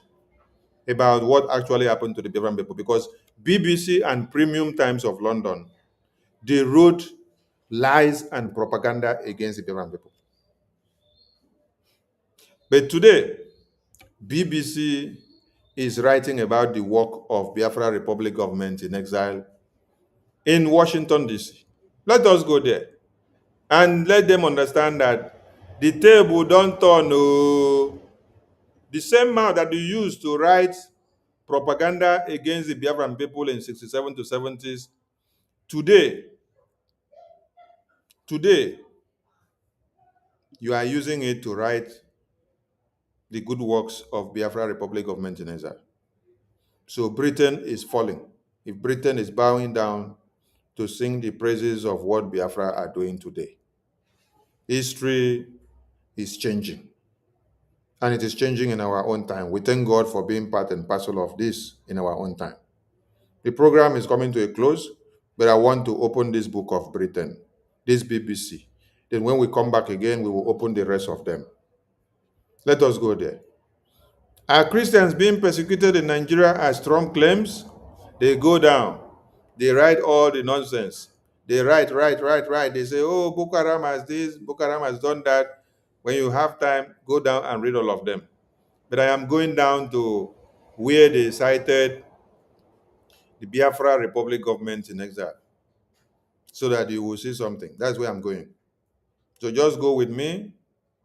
They say, where do their numbers come from? They cited Senator Ted Cruz report, and then they say, oh, Inter-Society of Nigeria is giving false narrative. Now, listen up. Inter-Society of Nigeria has also reported about the genocide carried out by Nigerian government and the governors, senators, and ministers in Biafra land also, not only in the far north. But BBC have come to do propaganda, but this one, they no fit stop the message that has already started going. So let's go down to see. They say, what about those killed in 2015, 2025? Looking at that this year alone, Inter-Society, their problem is that they want to come and debunk the report from Senator Ted Cruz and Congressman Moore, because that is what BBC and UK is made up of. They don't want to accept. They just come to do propaganda and to see how they can change the narrative. They even use Al Jazeera. They use Al Jazeera here to quote. They use Al Jazeera to quote also to be able to distort fact. We are going to where they say something about Biafra Republic government in exile. So when you take time, you read all this, you see their cry. All their cry and attack is coming against the report that is emanating and giving evidences against these terrorist people. Now look at where they now come now. They say, who has been campaigning on this? See BBC now.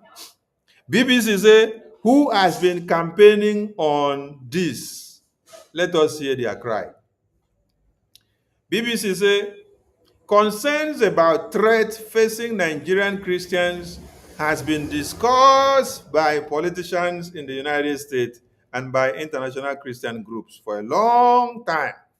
But they themselves, BBC, did nothing about it. They don't care how many Christians are massacred. All they would do is that they wait. When they see that you are making move to destroy them, they come to debunk. And I say, in previous years, yes, in previous years, it has been raised in the US by the indigenous people of Biafra, IPOB. And then you can see how useless BBC is. BBC is now quoting to you that IPOB is a proscribed organization in Nigeria, which is fighting for a breakaway state in the mainly Christian Southeast. So, they have even validated the Biafran people here. They have also validated the report. by making us to know that the indigenous people of Biafra are mainly Christian state. Mainly Christian state. So if we are talking about the Christian genocide, that means Christians, the Biafran people, are predominantly the victims of the Christian genocide. You see, when you are trying to say you want to do damage control, you end up helping us by validating our claims. Yes, and our stand. That is what BBC just did now. BBC said a group proscribed in Nigeria, which is fighting for a breakaway state in the mainly Christian Southeast. That means we are the Christian victims. We are the victims of the genocide because the terrorists are going after the Christians. It is Christian genocide that we are talking about. So BBC have been able to validate that the Biafran people, the indigenous people of Biafra, they are the ones that Nigerian terrorist government have been using these terrorists to massacre and to commit the genocide. That is one fact that they have established. Number two, Inter-Society has been accused by Nigerian military of being linked to IPOB, but the NGO has denied any connection. This is how useless BBC is. Inter-Society of Nigeria is just making their report. They do research and then they report based on people that they kill, based on report that they gather. Inter-Society of Nigeria is also the body that were able to gather the information about the Obibo massacre. They are the people that have also been able to gather the information about the massacre that Hope Lesusodima carried out in Biafra land and many other places of Biafra. Without Inter-Society of Nigeria giving this report, you will not have any evidence.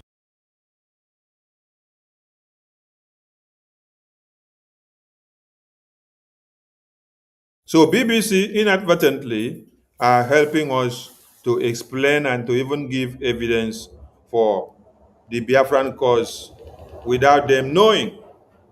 And then coming down here, BBC made us to understand that another Biafran separatist group has also acclaimed to have played a key role in promoting the Christian genocide narrative in the US Congress.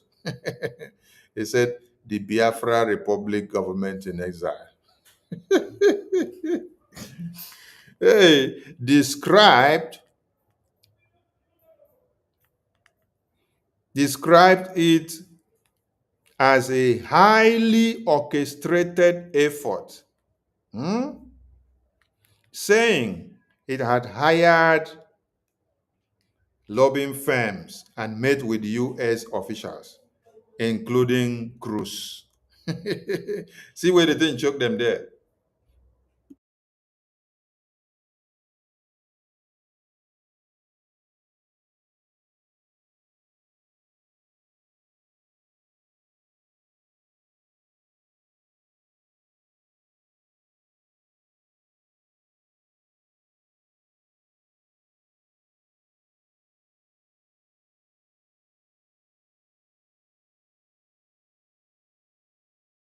So when you look at what is on the screen, this is BBC crying and acknowledging Biafra Republic government in exile and what they are doing. So tomorrow or next tomorrow, when we come back, we will open more of the reportage that are explaining how the Biafran people played key roles in making sure the designation of Nigeria come to play. So, we appreciate Biafrans and we appreciate everyone that are doing what they have done and making it happen. Please continue to do more and don't miss tomorrow's fundraising, please. We beg of you. We need all of you. We need all of you in the fundraising tomorrow. And stay away from one Nigeria terrorist election. Yes. Stay away from one Nigerian terrorist election, please, so that you don't become a victim of what will happen tomorrow. We appreciate all of you, and we call on everyone to please join